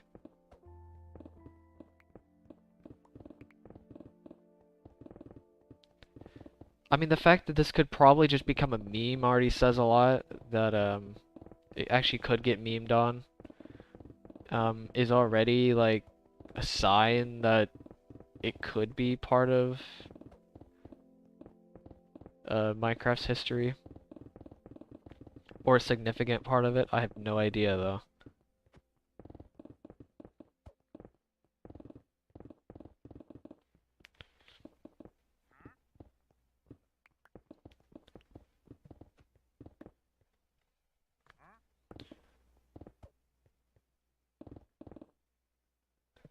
Oh, it's the project itself is a bigger project. It's just the significance of it probably isn't as big. Like, I think the sheer insanity of this project actually may make up for um it might make up for uh the significance of the project, if you know what I mean. Like the significance may outweigh the the sheer insanity of this project may actually outweigh the uh the significance of the Farlands project. But honestly, I don't know. I mean, you gotta remember when Kilo went to the Farlands, you realize that he only had like 24 subscribers, and pretty much nobody knew about him until the day of the Farlands when he got there. That's it. Like, that's how insane, how much he flew under the radar. It was even posted in, I think, the Farlands and Bust, Reddit, and the r/Minecraft when he passed Kurt JMac. Nobody batted an eye until he got to the very end. This project, on the other hand, though, this project has hit many platforms. It has caught thousands of people's attention, at least to some degree, significant or not. It's hit several people's attention, up to a point. So, and it was only 40% done, so I don't really know, honestly, like, what to say.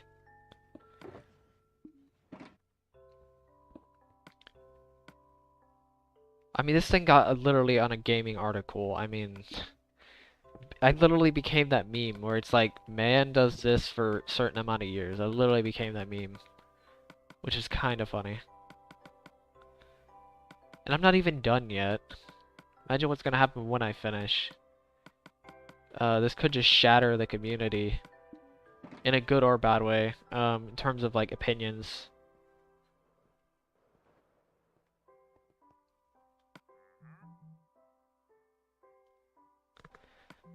Like, it's the sheer insanity is what's really makes up for it. Makes up this project. I mean, you gotta remember that this is like going to the Farlands 3 times, 4 times, almost 4 times over. I mean, if you account for the extra hours that I've done on this project, if you account for like remining the ore to get all the resources and stuff like that, the water may have taken longer than the average stone or whatever. Other stuff like storage, stuff like that. The equivalence of that is like going to the Farlands like 3 times over, or yeah, 3 times over, pretty much. 3 times or even 4 times. 3 to 4 times over. If you remember, Fig, person who walked to the world border and to the Cornerlands, that's like doing this project, or this project is like doing that, but in one shot.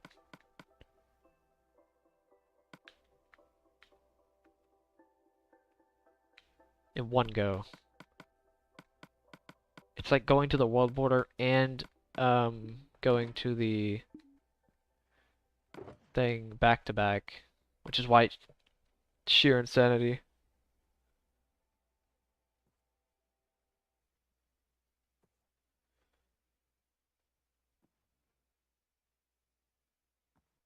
I spent around probably like 2,600 hours. I mean, I have 1,500 hours just on streaming. 1,600, around 1,600, 15 to 1,600. Which already, that's just streaming. I didn't even stream all this project. Like the first half of this project kind of flew under the radar, including my own radar of streaming.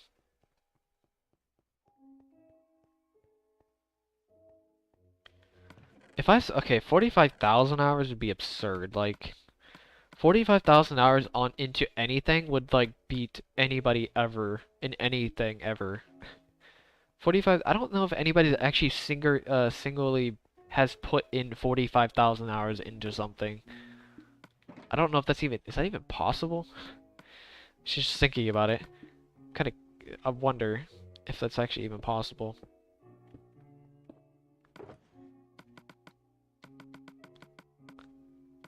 But yeah, it's so crazy how much time Fig actually spent. How he pretty much he pretty much did this project in like 14 months or something like that. People tell me I spend a long time or people tell me I spent a lot of time doing this project, but he basically completed this project in about 14 months. Not actually, but like yeah, he's not actually, but just from like a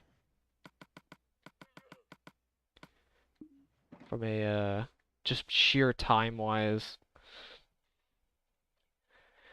which is crazy to think about. Actually, he spent that much time.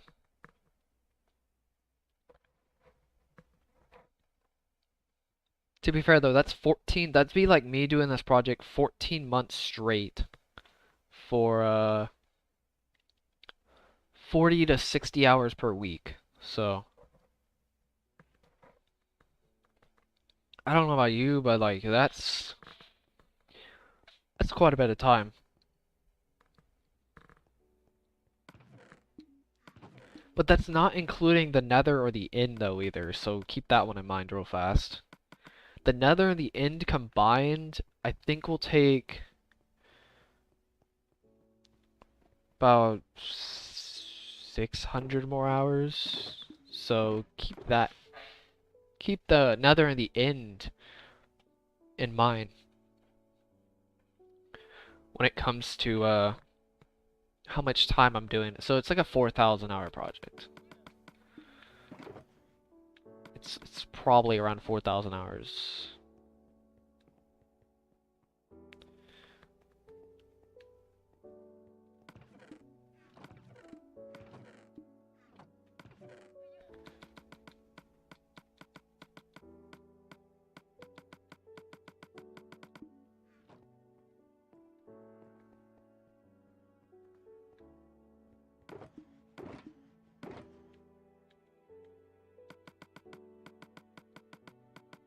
Because remember, I'm mining the Nether, so that should take. I think that's probably gonna take another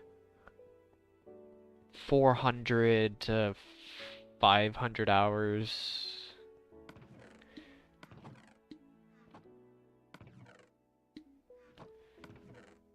Maybe even closer to 600. I honestly don't know how long the Nether's gonna take.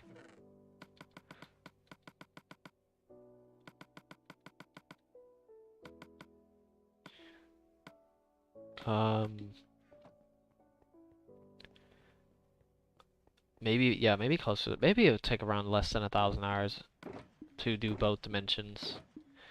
But there's also the end islands. So I'm gonna be doing the end and then the end island, with the end city.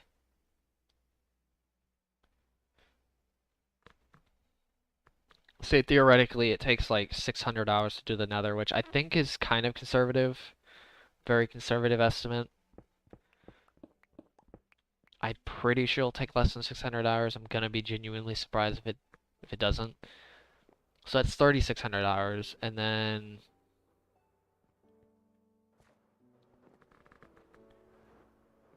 total. If we're going based off, it takes me 3,000 hours to do this project. 3,600 hours, and then the end will take me, I think, roughly 130 hours per end. So I'm gonna be doing 130 hours, and then multiply that by 2, which is like 260. So it's 860. That's 3,860 hours. It's gonna be pretty. I think it's gonna be pretty close to 4,000 hours for this entire project, if you account for me mining the ore, storage, stuff like that, all that kind of stuff. Messing with villagers. I think a 4,000 hour estimation is pretty conservative.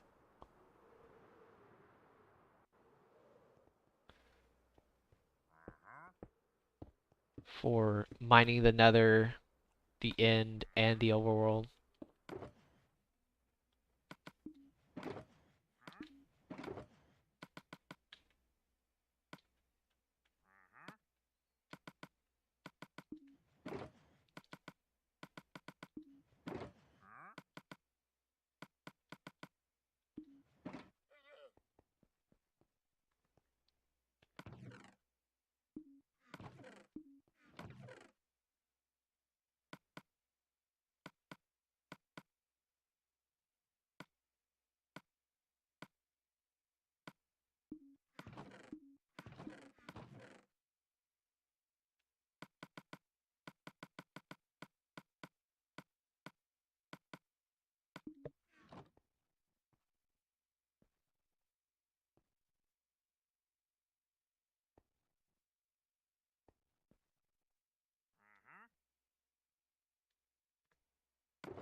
This project is, I see what, like every time I like go on stream and do this project, I like see why nobody's done this, or nobody's finished this, I guess. I can totally see why. This project is a monster of a project.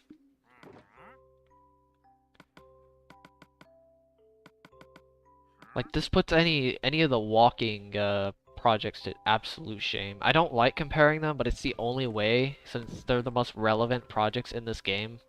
Let's be honest here, relevant big projects. It really does put those projects to shame, honestly. It just does. It absolutely puts all of them to shame. You could probably do all 3 of them back to back to back, and it's still, I don't think will even equal. It might equal all 3 dimensions. Mining all 3 dimensions. If you walk to the Farlands, the Corner Farlands, and the World Border, which are the 3 most relevant projects, it still won't equal to, you know, the all 3 dimensions. It may equal to the overworld.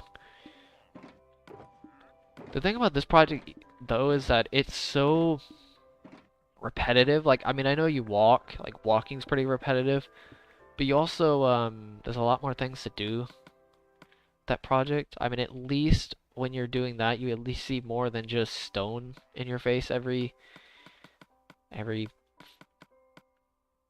couple of minutes or so. I don't know. Like, at least you at least have some scenery. To some degree, have some scenery. It's kind of crazy.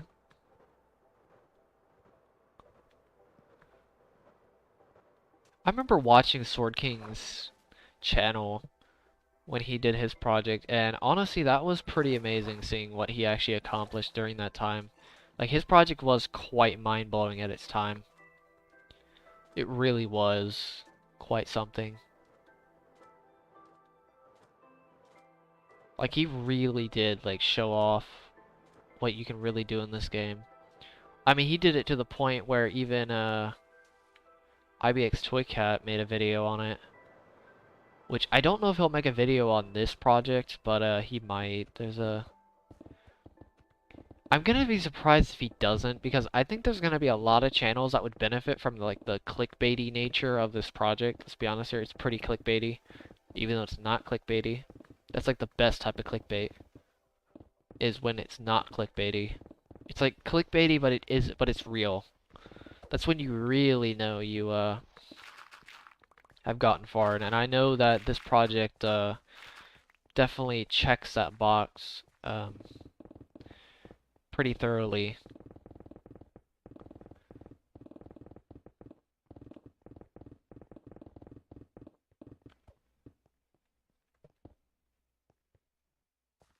What's up, Giovanni?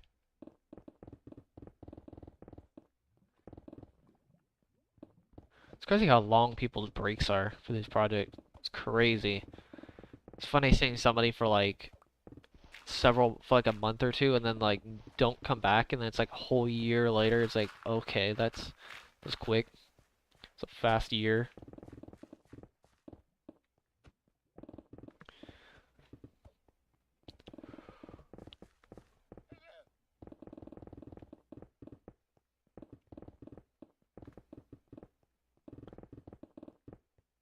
But yeah, it's I think many people may even just say something. Okay, there's gonna be a few incentives people give up for this project. For saying something about it. First thing is if they're genuinely impressed by the insanity of this project, um, which may draw them in first thing. Second thing is if they want to just make free views, if they want free views, especially if other people are doing it. If one person's doing it, then other people are going to be more inclined to do it, and then it's just going to create this insane butterfly effect of people giving attention. And all that attention's going to be funneled to this channel, which is crazy.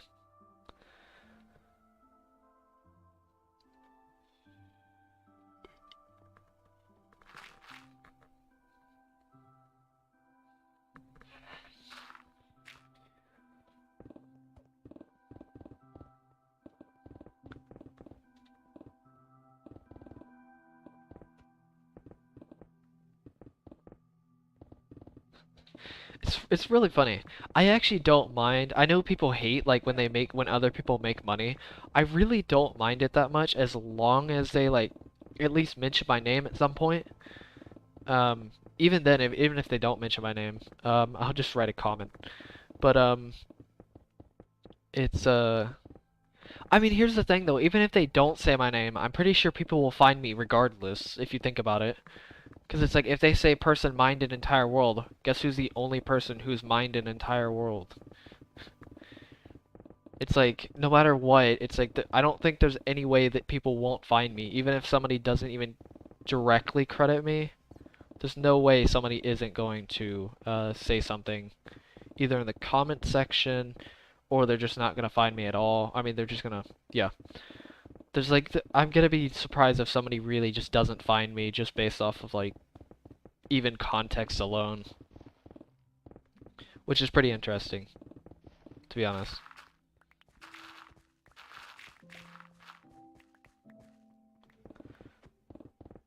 Which, I mean, credit doesn't really matter that much. I mean, just having that extra attention regardless will help just spread the word for the project, so I don't really mind. I really don't mind if people make videos on this project. It's fine, seriously.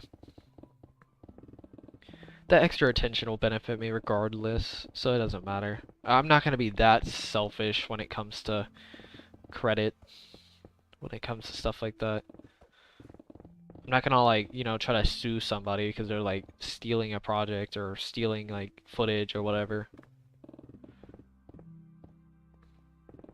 There's no point in doing that because it benefits me regardless. So, whatever.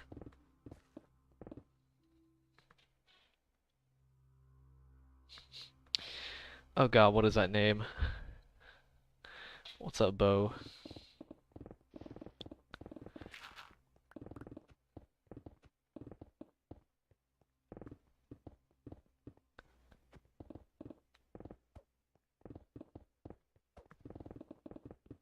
Yeah, I just think many people could benefit from just having a free video off this project, which would be kind of cool.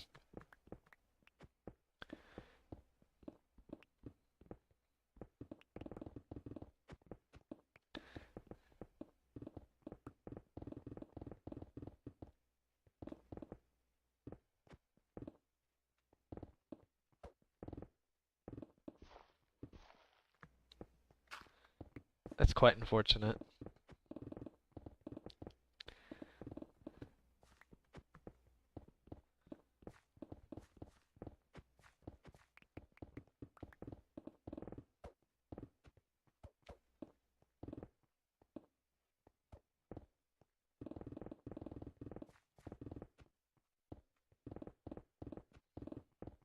But yeah, I think this project could make a great platform people to work on, to make a video on or whatever. It's like a bandwagon.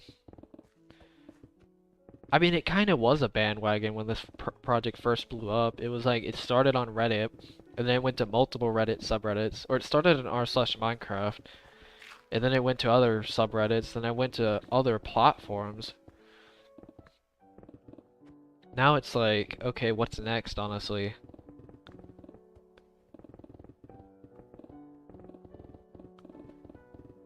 I think the only thing left for this project to grow on is YouTube and it just becoming a meme in general. I think those are the only two things I can think of it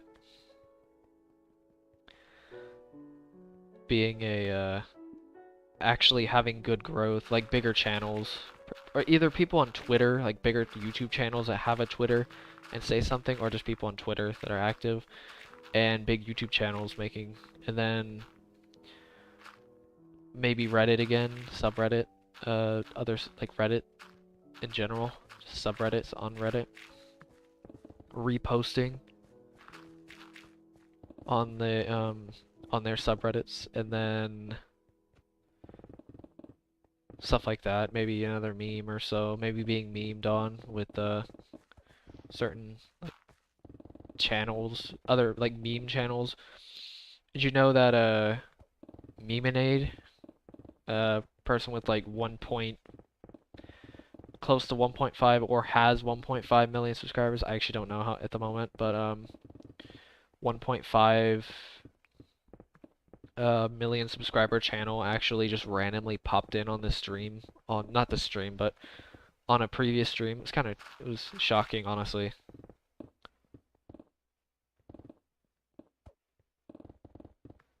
So there's some potential for memeage.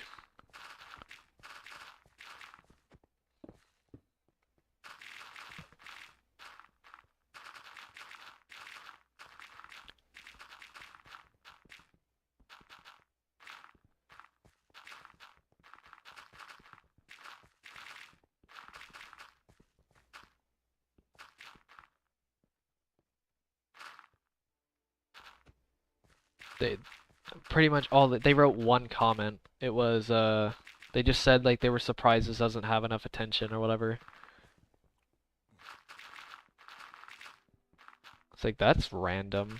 Because it's like I had to like triple check because they had the verified thing, but I was like, yeah. I was just genuinely shocked that a channel that big joined a random stream out of like thin air. It was so weird. Like that's just kind of mind-blowing slightly that a channel that big is actually following. Not like subscribed, but just following in general, just has seen it at all. Because if one person sees it, then another person who has seen it before, even if they have forgotten it, will be reminded of it. Then they'll say something to another person, then it just butterflies into insanity. Potentially speaking, it has the potential to do that. I don't know if it actually will, but I'm pretty sure people will make it happen. Let's be honest, people always make it happen. It always happens to some degree, pretty much. If this project's gotten this much attention, I'm pretty sure there's always going to be at least that like one person who goes out and gets the job done. Just like when somebody first did this, somebody first first advertised this project or channel.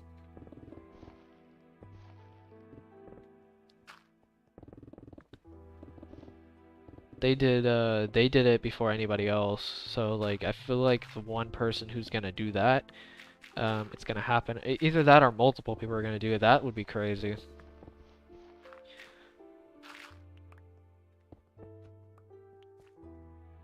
Which is definitely possible, but I don't know. Don't really know what's gonna happen to this channel or project in general. Well, I mean, I know what's gonna happen to the project. It's gonna be finished, but I don't know what's gonna happen like to the channel and like how received the project's gonna be. Because honestly, it's I mean, from what I've seen, it's gotten insane levels of recognition, like absolutely, yeah, just absurd levels of recognition in good or bad. Like in the best way possible or the worst way from what I've seen. It's crazy actually how polarizing. And I look at all sides. I look at both sides. I look at the most negative comments and the least negative, the most positive comments. And I basically just filter out the negative and the positive, see what's actually valuable and what isn't valuable, pretty much. It's like what value is there in some of these comments, no matter how negative they actually are. Because I've seen some negative comments, let me tell you.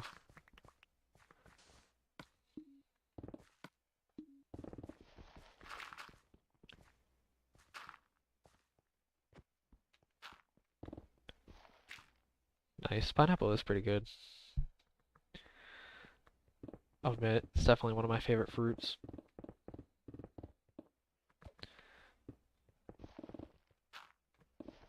Can't really say what my favorite, like, as a fruit itself, I'm not too sure.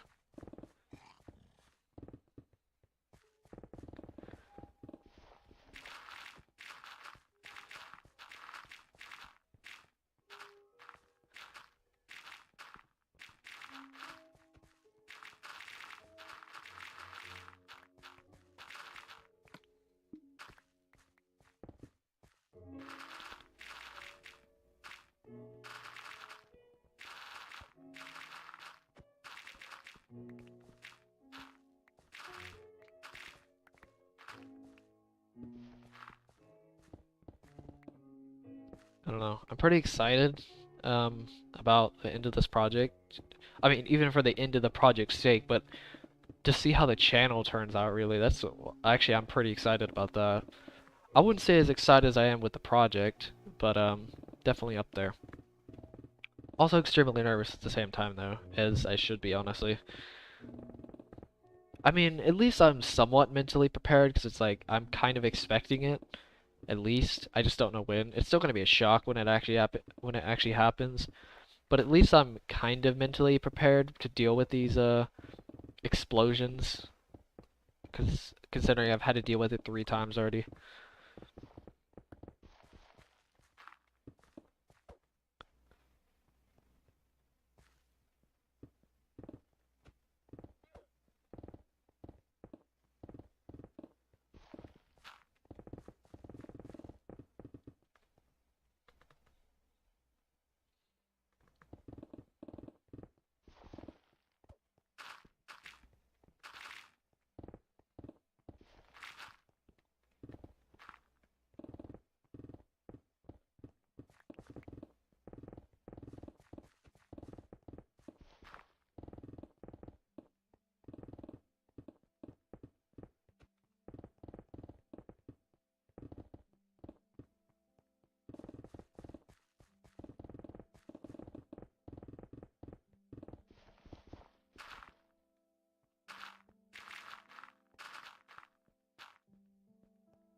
I actually don't even know what font I use.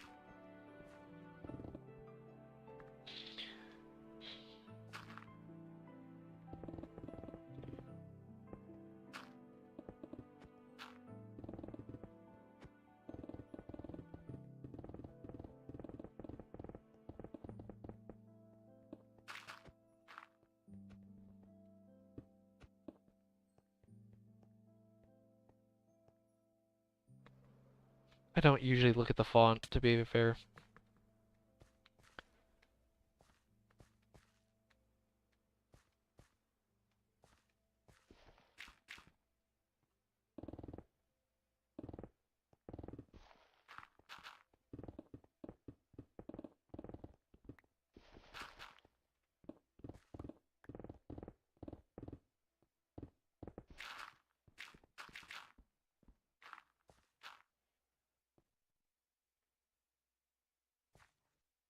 With no keyword, what the heck?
Okay, I'm gonna go ahead and finish this up in a second, but I'm gonna take a break, get something to eat, then I'll come back later.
Alright,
I'm back.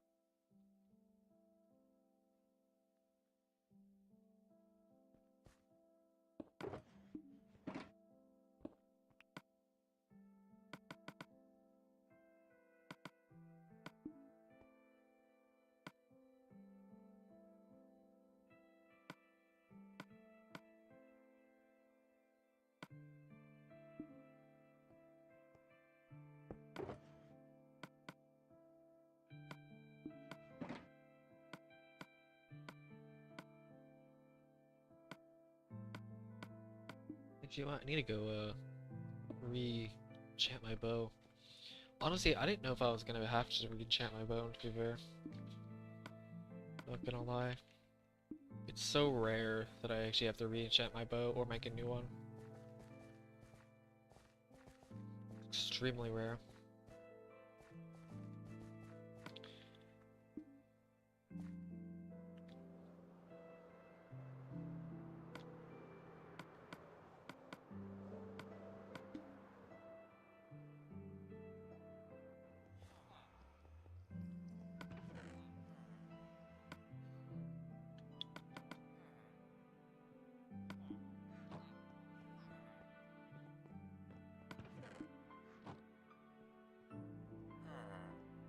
The heck?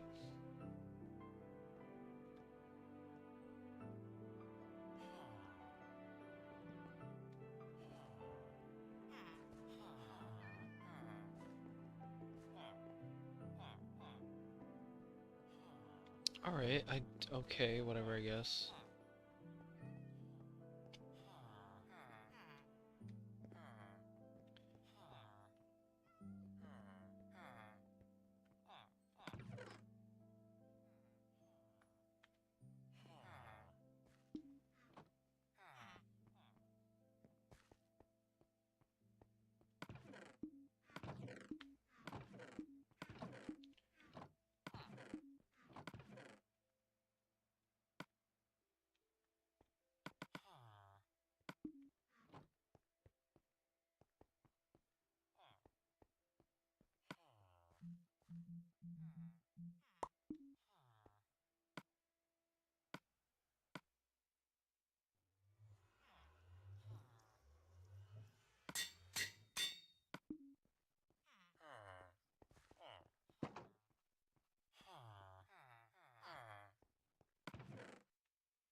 These villagers, I swear.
God, that fills up all the beds. That's pretty cool. Thank God for that. Filled it up perfectly.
What's up, Gaming Master?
What's up, sunnier fish? It's been a while since I've seen you. If you're the same person. It's been so long. Pretty sure it's the same person.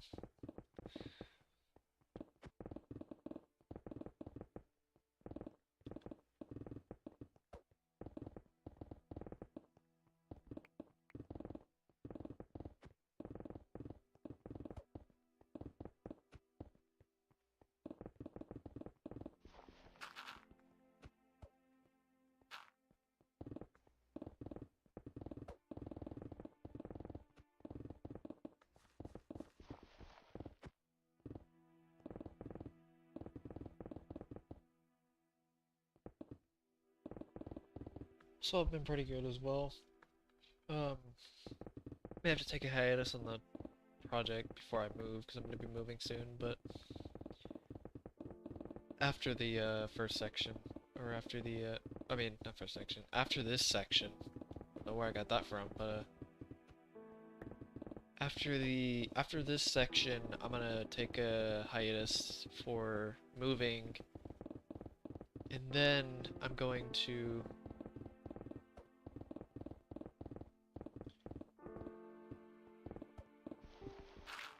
um, finish the project when I move, pretty much.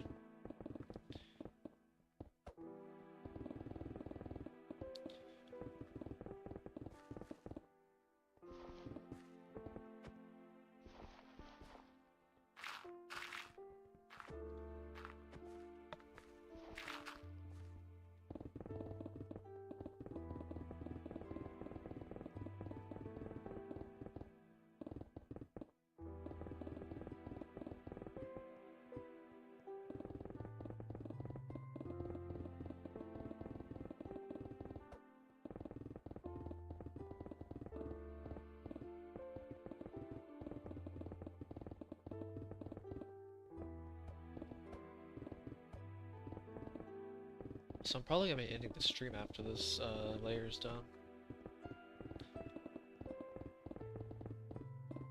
Made some pretty good progress today.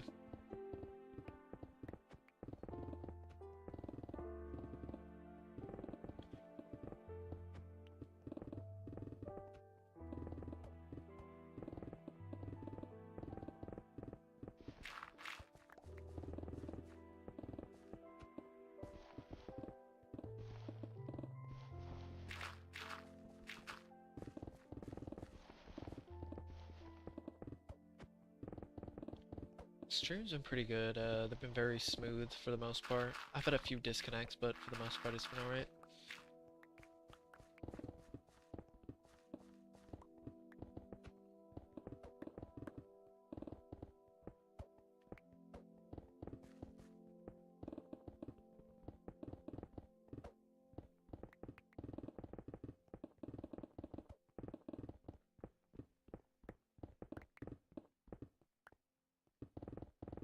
Well, the reason I'm not using TNT is because it'd ruin the integrity of the project. Also, TNT on its own is also really slow. Unless you're talking about TNT duping, then still not gonna do it, because I'm trying to keep the, the project intact from Sword King 090's project, Operation Bedrock.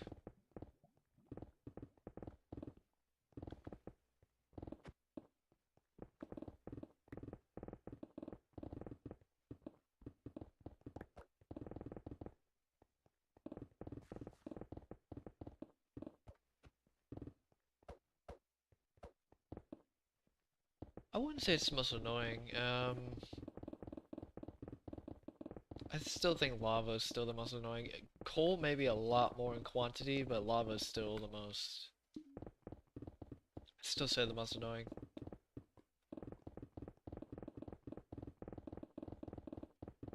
At least consistently the most annoying. Maybe gravel, but not really at the same time. What's up,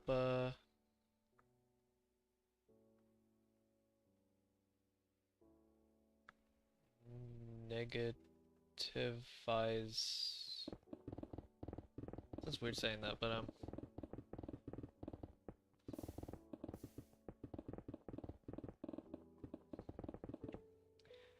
actually don't know what the file size for this world is. I'm not gonna lie, I really don't know. But I do have a block analysis for the world.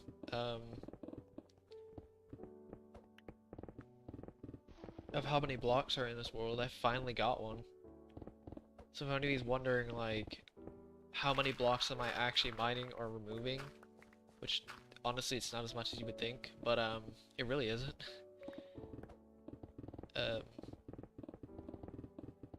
I finally have the answer.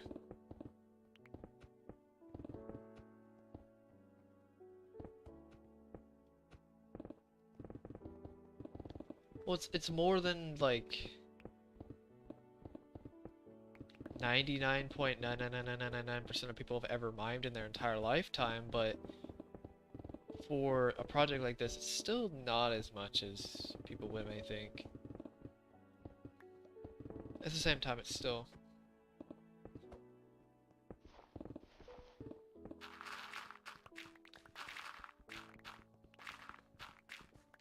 a decent amount. I'd still would say.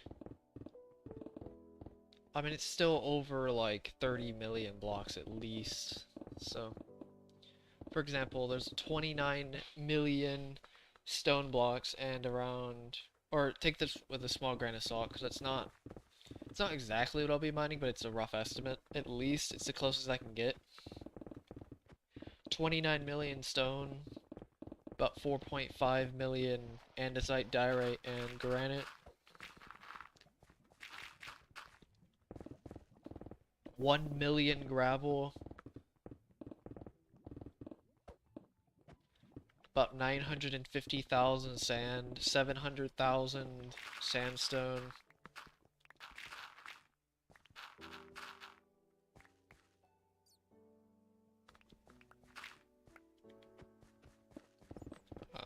About 1.5 million dirt. About 9,000 diamond ore. 30-something thousand iron. Wait, no, it's not 30. How much was it? No, sorry, not 30. It's like 150,000 iron or something like that. I don't exactly remember the number, actually. I know it's pretty much up there, though. I know coal's around 400,000. It's like 390-something thousand. Somewhere around there. What else is there? About 70,000 redstone.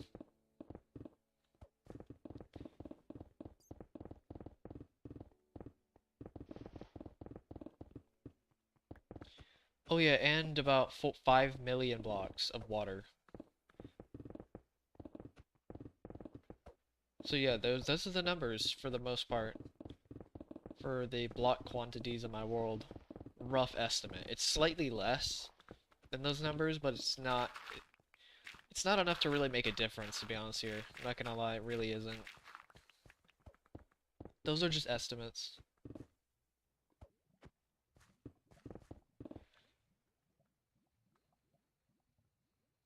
Yeah, my friends know about this. They mainly know about it because of blowing up, but one of my friends is stuck to this project pretty much throughout the entire thing.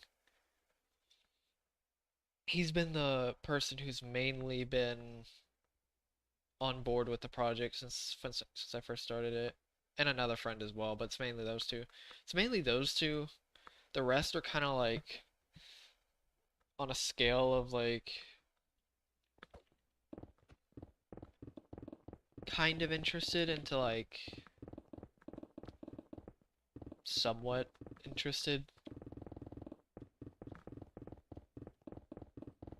It's like kind of keep tabs on it, but doesn't really.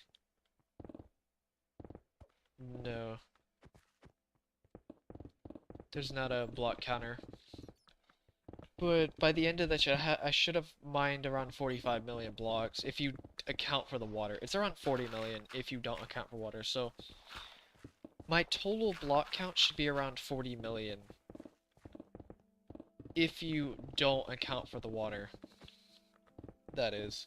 Because this world actually doesn't have many blocks. It's a lot of water. So my mining may not be as impressive, but if you combine it with the water, it gets kind of crazy.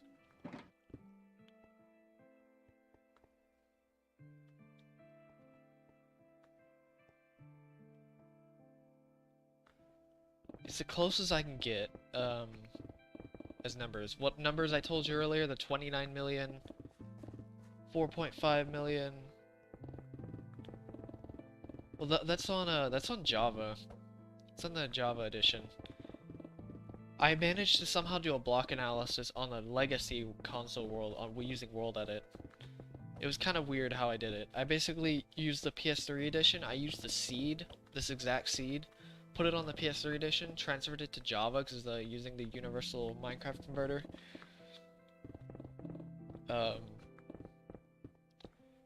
And then I just converted that world from 13.2 because it automatically outputs to 1.13.2 into Java, and then I used another application that transfers the world from 1.13.2 to 1.12.1, and then I just I highlighted everything, block and analyzed it, and there you go. That's pretty much how I did it.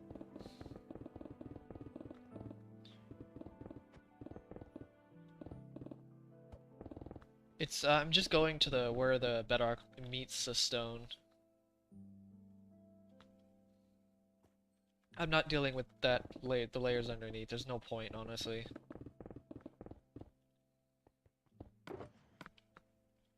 It'd be annoying to do anything if I did that. Also, it would kind of be difficult to you know, do anything with the storage because I'd have to destroy my storage system to even do that. So I would rather not deal with that. It'd be way more of a hassle than people realize. And nobody should even think about getting rid of the bedrock because that would even be more annoying. Not only that, there's almost 2 million blocks of bedrock. Just gonna point that out real fast.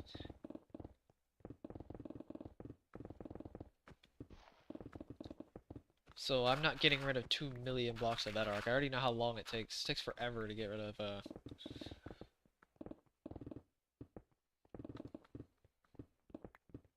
even a couple pieces of bedrock.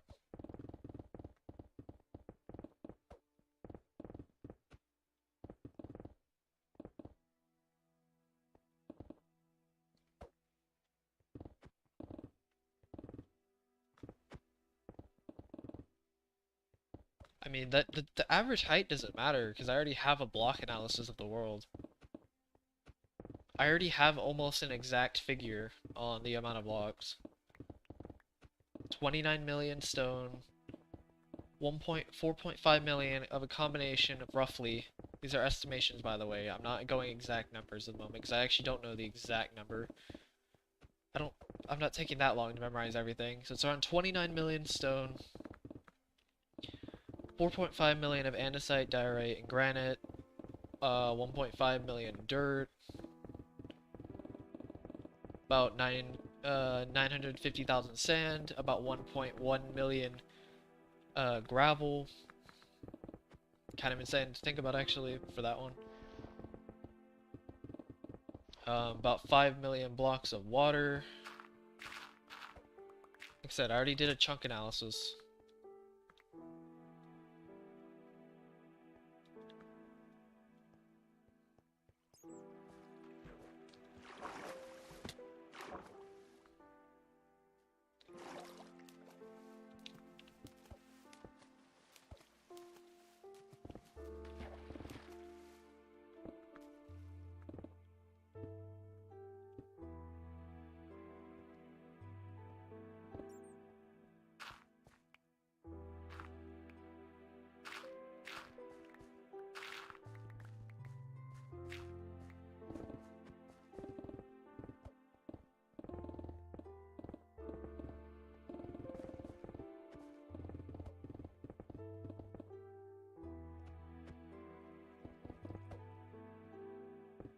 Go to the 40 million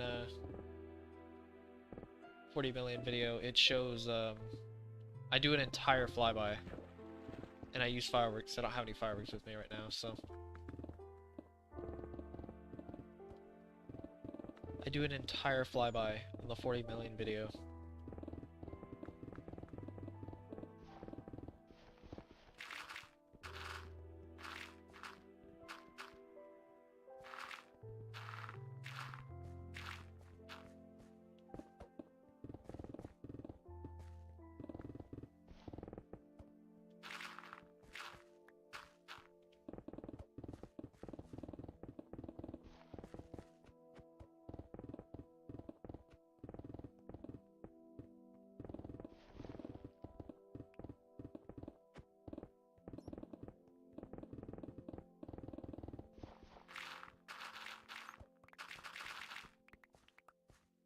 Welcome. I always try to come prepared. I should have tried coming prepared a long time ago. With all these questions and stuff like that. I'm just glad I finally have a block analysis. I've been trying for so long to figure out how the heck I can figure out how many blocks I've mined. Finally have my answer, which is like 45 million, 45.5 million blocks total. That's how many blocks I'm completely destroying from the ground up. Just about. I mean, if you don't, I think 45 million is a good average, because if you account for the about 4 to 5 blocks of the edge, because this world isn't exactly 54 by 54 chunks, which is exactly what I analyzed.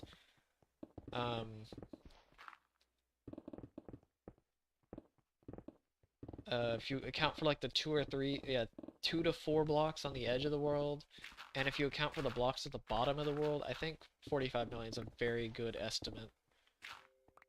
Because it's not exactly 45 million, it's like 45,600,000 or something like that, but 45 million mineable blocks, I guess is a better way of saying it, because there's 2 million blocks of bedrock as well, so it's unmineable. It's like 47 million. This world is actually very average in terms of realistic numbers of how many blocks are contained inside of a classic size world. I think it's a pretty good average, honestly.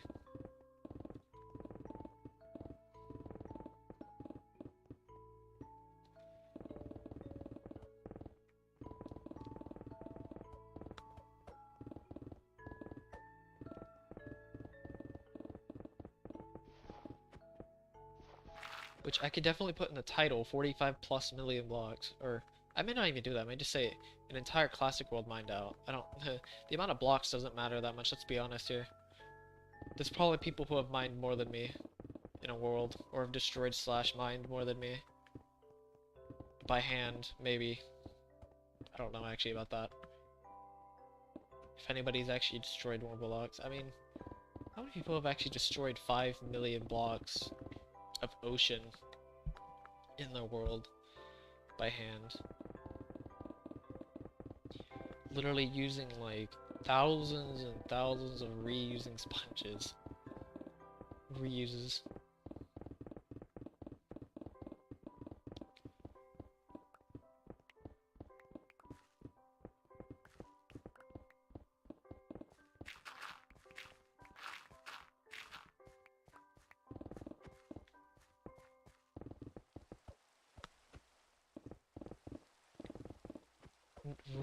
Oh god, roughly 5 million blocks of water. It's so close to 5 million, it's like 4.94 or something like that. Which is the crazy part about it, that top part of my world, the top quarter of the world, contained over 3 million blocks on its own, which is absurd to think about. Which made sense considering it was an entire deep ocean. I'm pretty sure this section alone also accounted for like 500,000 of it, so... And the rest is just mainly land.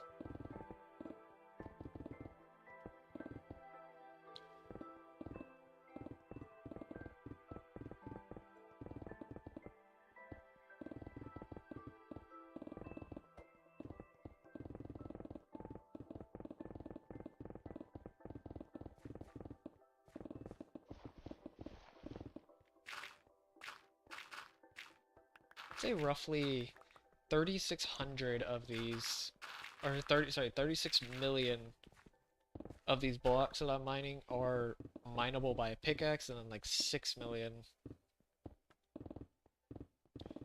are by a shovel, and then 4 million, about 4 to 5 million are by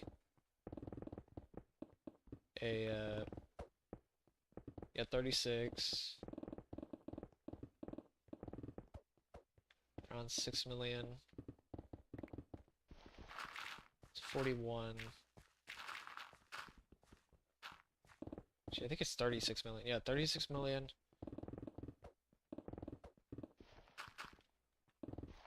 yeah, 5 million by water, so it's 11 million, so it's 5 million for water, 6 million for shovel, it's 11 million, 40, 46 million, and then 2 million is not mineable.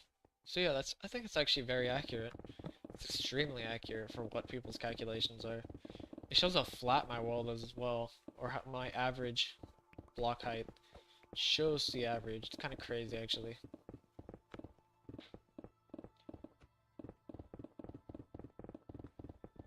So yeah, 6,000 pickaxes roughly. I wonder how many shovels that is. Was it like 1,000 shovels? That's still a ton of shovels though. It's like 7,000 total pickaxe slash shovels.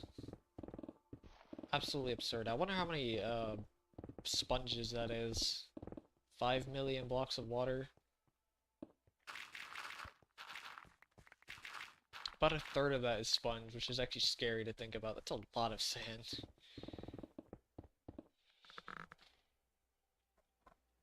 What is that like?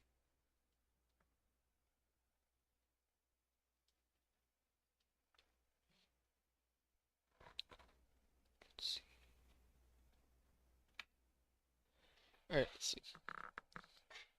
It's 5 million. Off estimate. Third of that is sand. 1.6 million.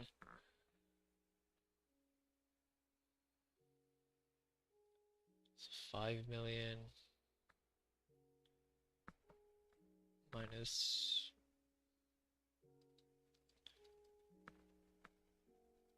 So 3,332,334 blocks of it is water. Actually water I have to get rid of. Divided by 65, which I think is which is roughly the amount of sponges. Okay, that's a lot of sponges. Good lord. Have mercy. 51,000 sponges. Good lord. Oh my god. I didn't think I used that many sponges. I didn't think I used over 50,000 sponges. It's scary to think about, actually. If not even more than 50,000, because I doubt I hit the block limit every single time. Actually, no, I think it's a quarter.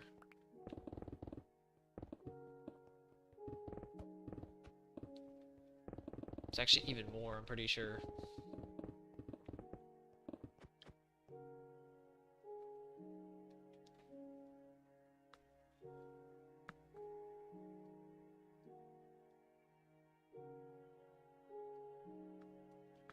It's 5 million.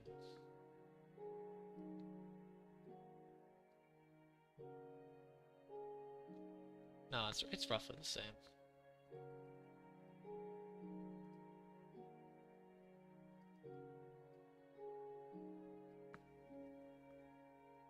$3.750. 57,000. Okay, yeah. It's around 55,000 sponges total, I would say. Maybe even closer, between 55 and 60,000 sponges. Which is absurd to think about, actually. That's a lot of sponges.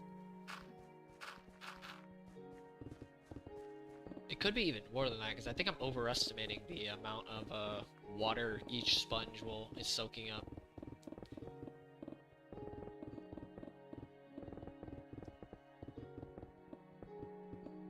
It's crazy how many people think this is a Legacy version, even though the map itself literally gives away that this isn't Legacy.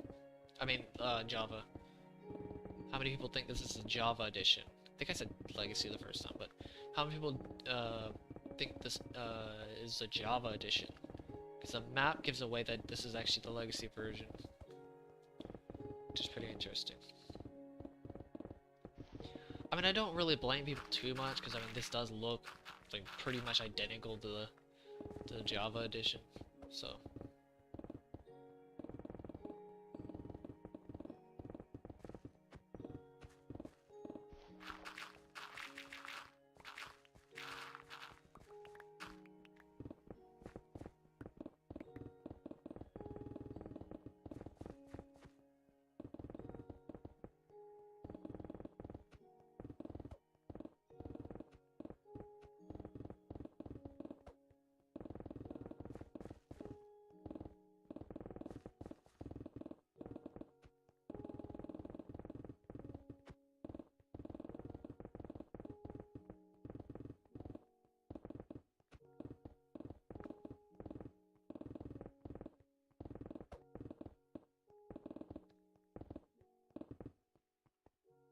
Alright, there we go.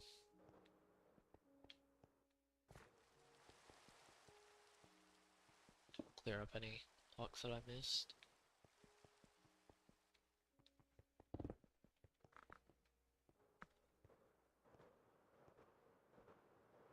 I definitely need to do that when I get to the very end of the stream, or the very end of the project. That's something I absolutely have to do. I think that's the end of the layer. Can't tell if that's... I think that's at 47.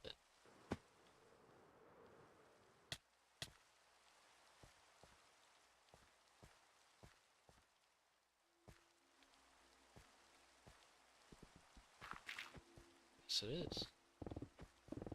Looks slightly higher.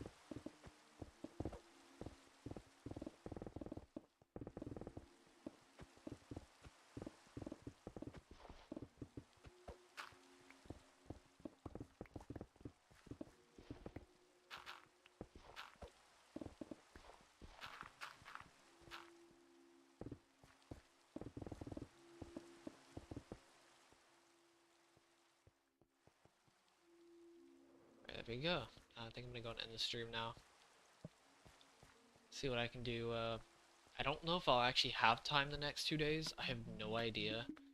To be honest with you, I have a lot more plans than I thought I did. Maybe tomorrow. Maybe like at the end of the day or something like that. I may be able to pull a stream or something like that, but I don't know.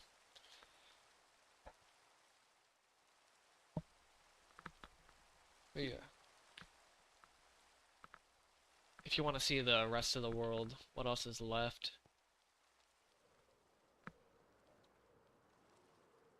Real quick before I end it.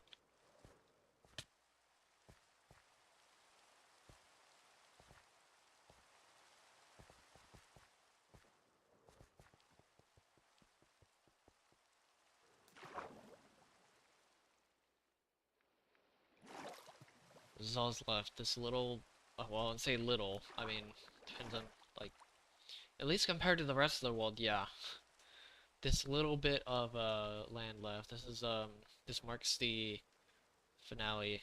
This right here is gonna be the finale. This little section that goes all the way across. That's gonna be the finale. But finally,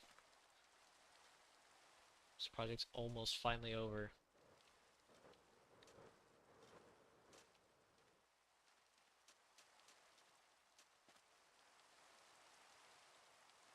It's not that much though. It's only this little bit of water. This, whatever this water is. Most of this, I think a good amount of the sand is gone from last time when I had to get some for the, it was kind of crazy, because it's like, the second quarter of the world I was not prepared for. Because I actually had to go to the desert, to one of the deserts at one point and get some of the sand, just because I had no sand with me.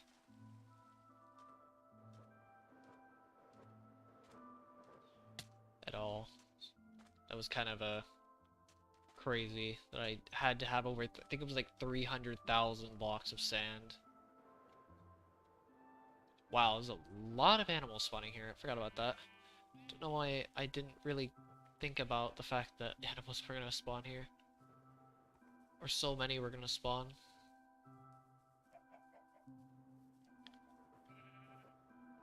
I mean, it makes sense, though. I mean, this is literally the only spot in the entire world they can actually spawn in, so it's understandable.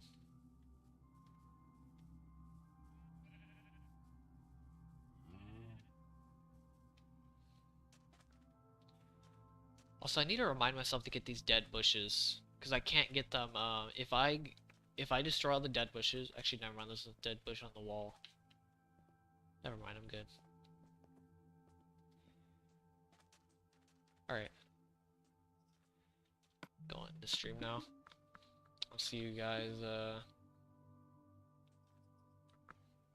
potentially tomorrow. I don't know in the next 2 days if I'll have time. Friday and Saturday. If I can actually get my sleep schedule properly, then yeah. But Friday and Saturday I could probably should be free the next week as well, for the most part. I don't know. I know this ending of this project is gonna drag because of taking a hiatus and just things in general getting in the way, so it may take up until July to do this project. Not kidding either. It sounds crazy, it's only March, but considering the hiatus, moving, and just things in general, it's getting kinda, you know, it's kinda meh.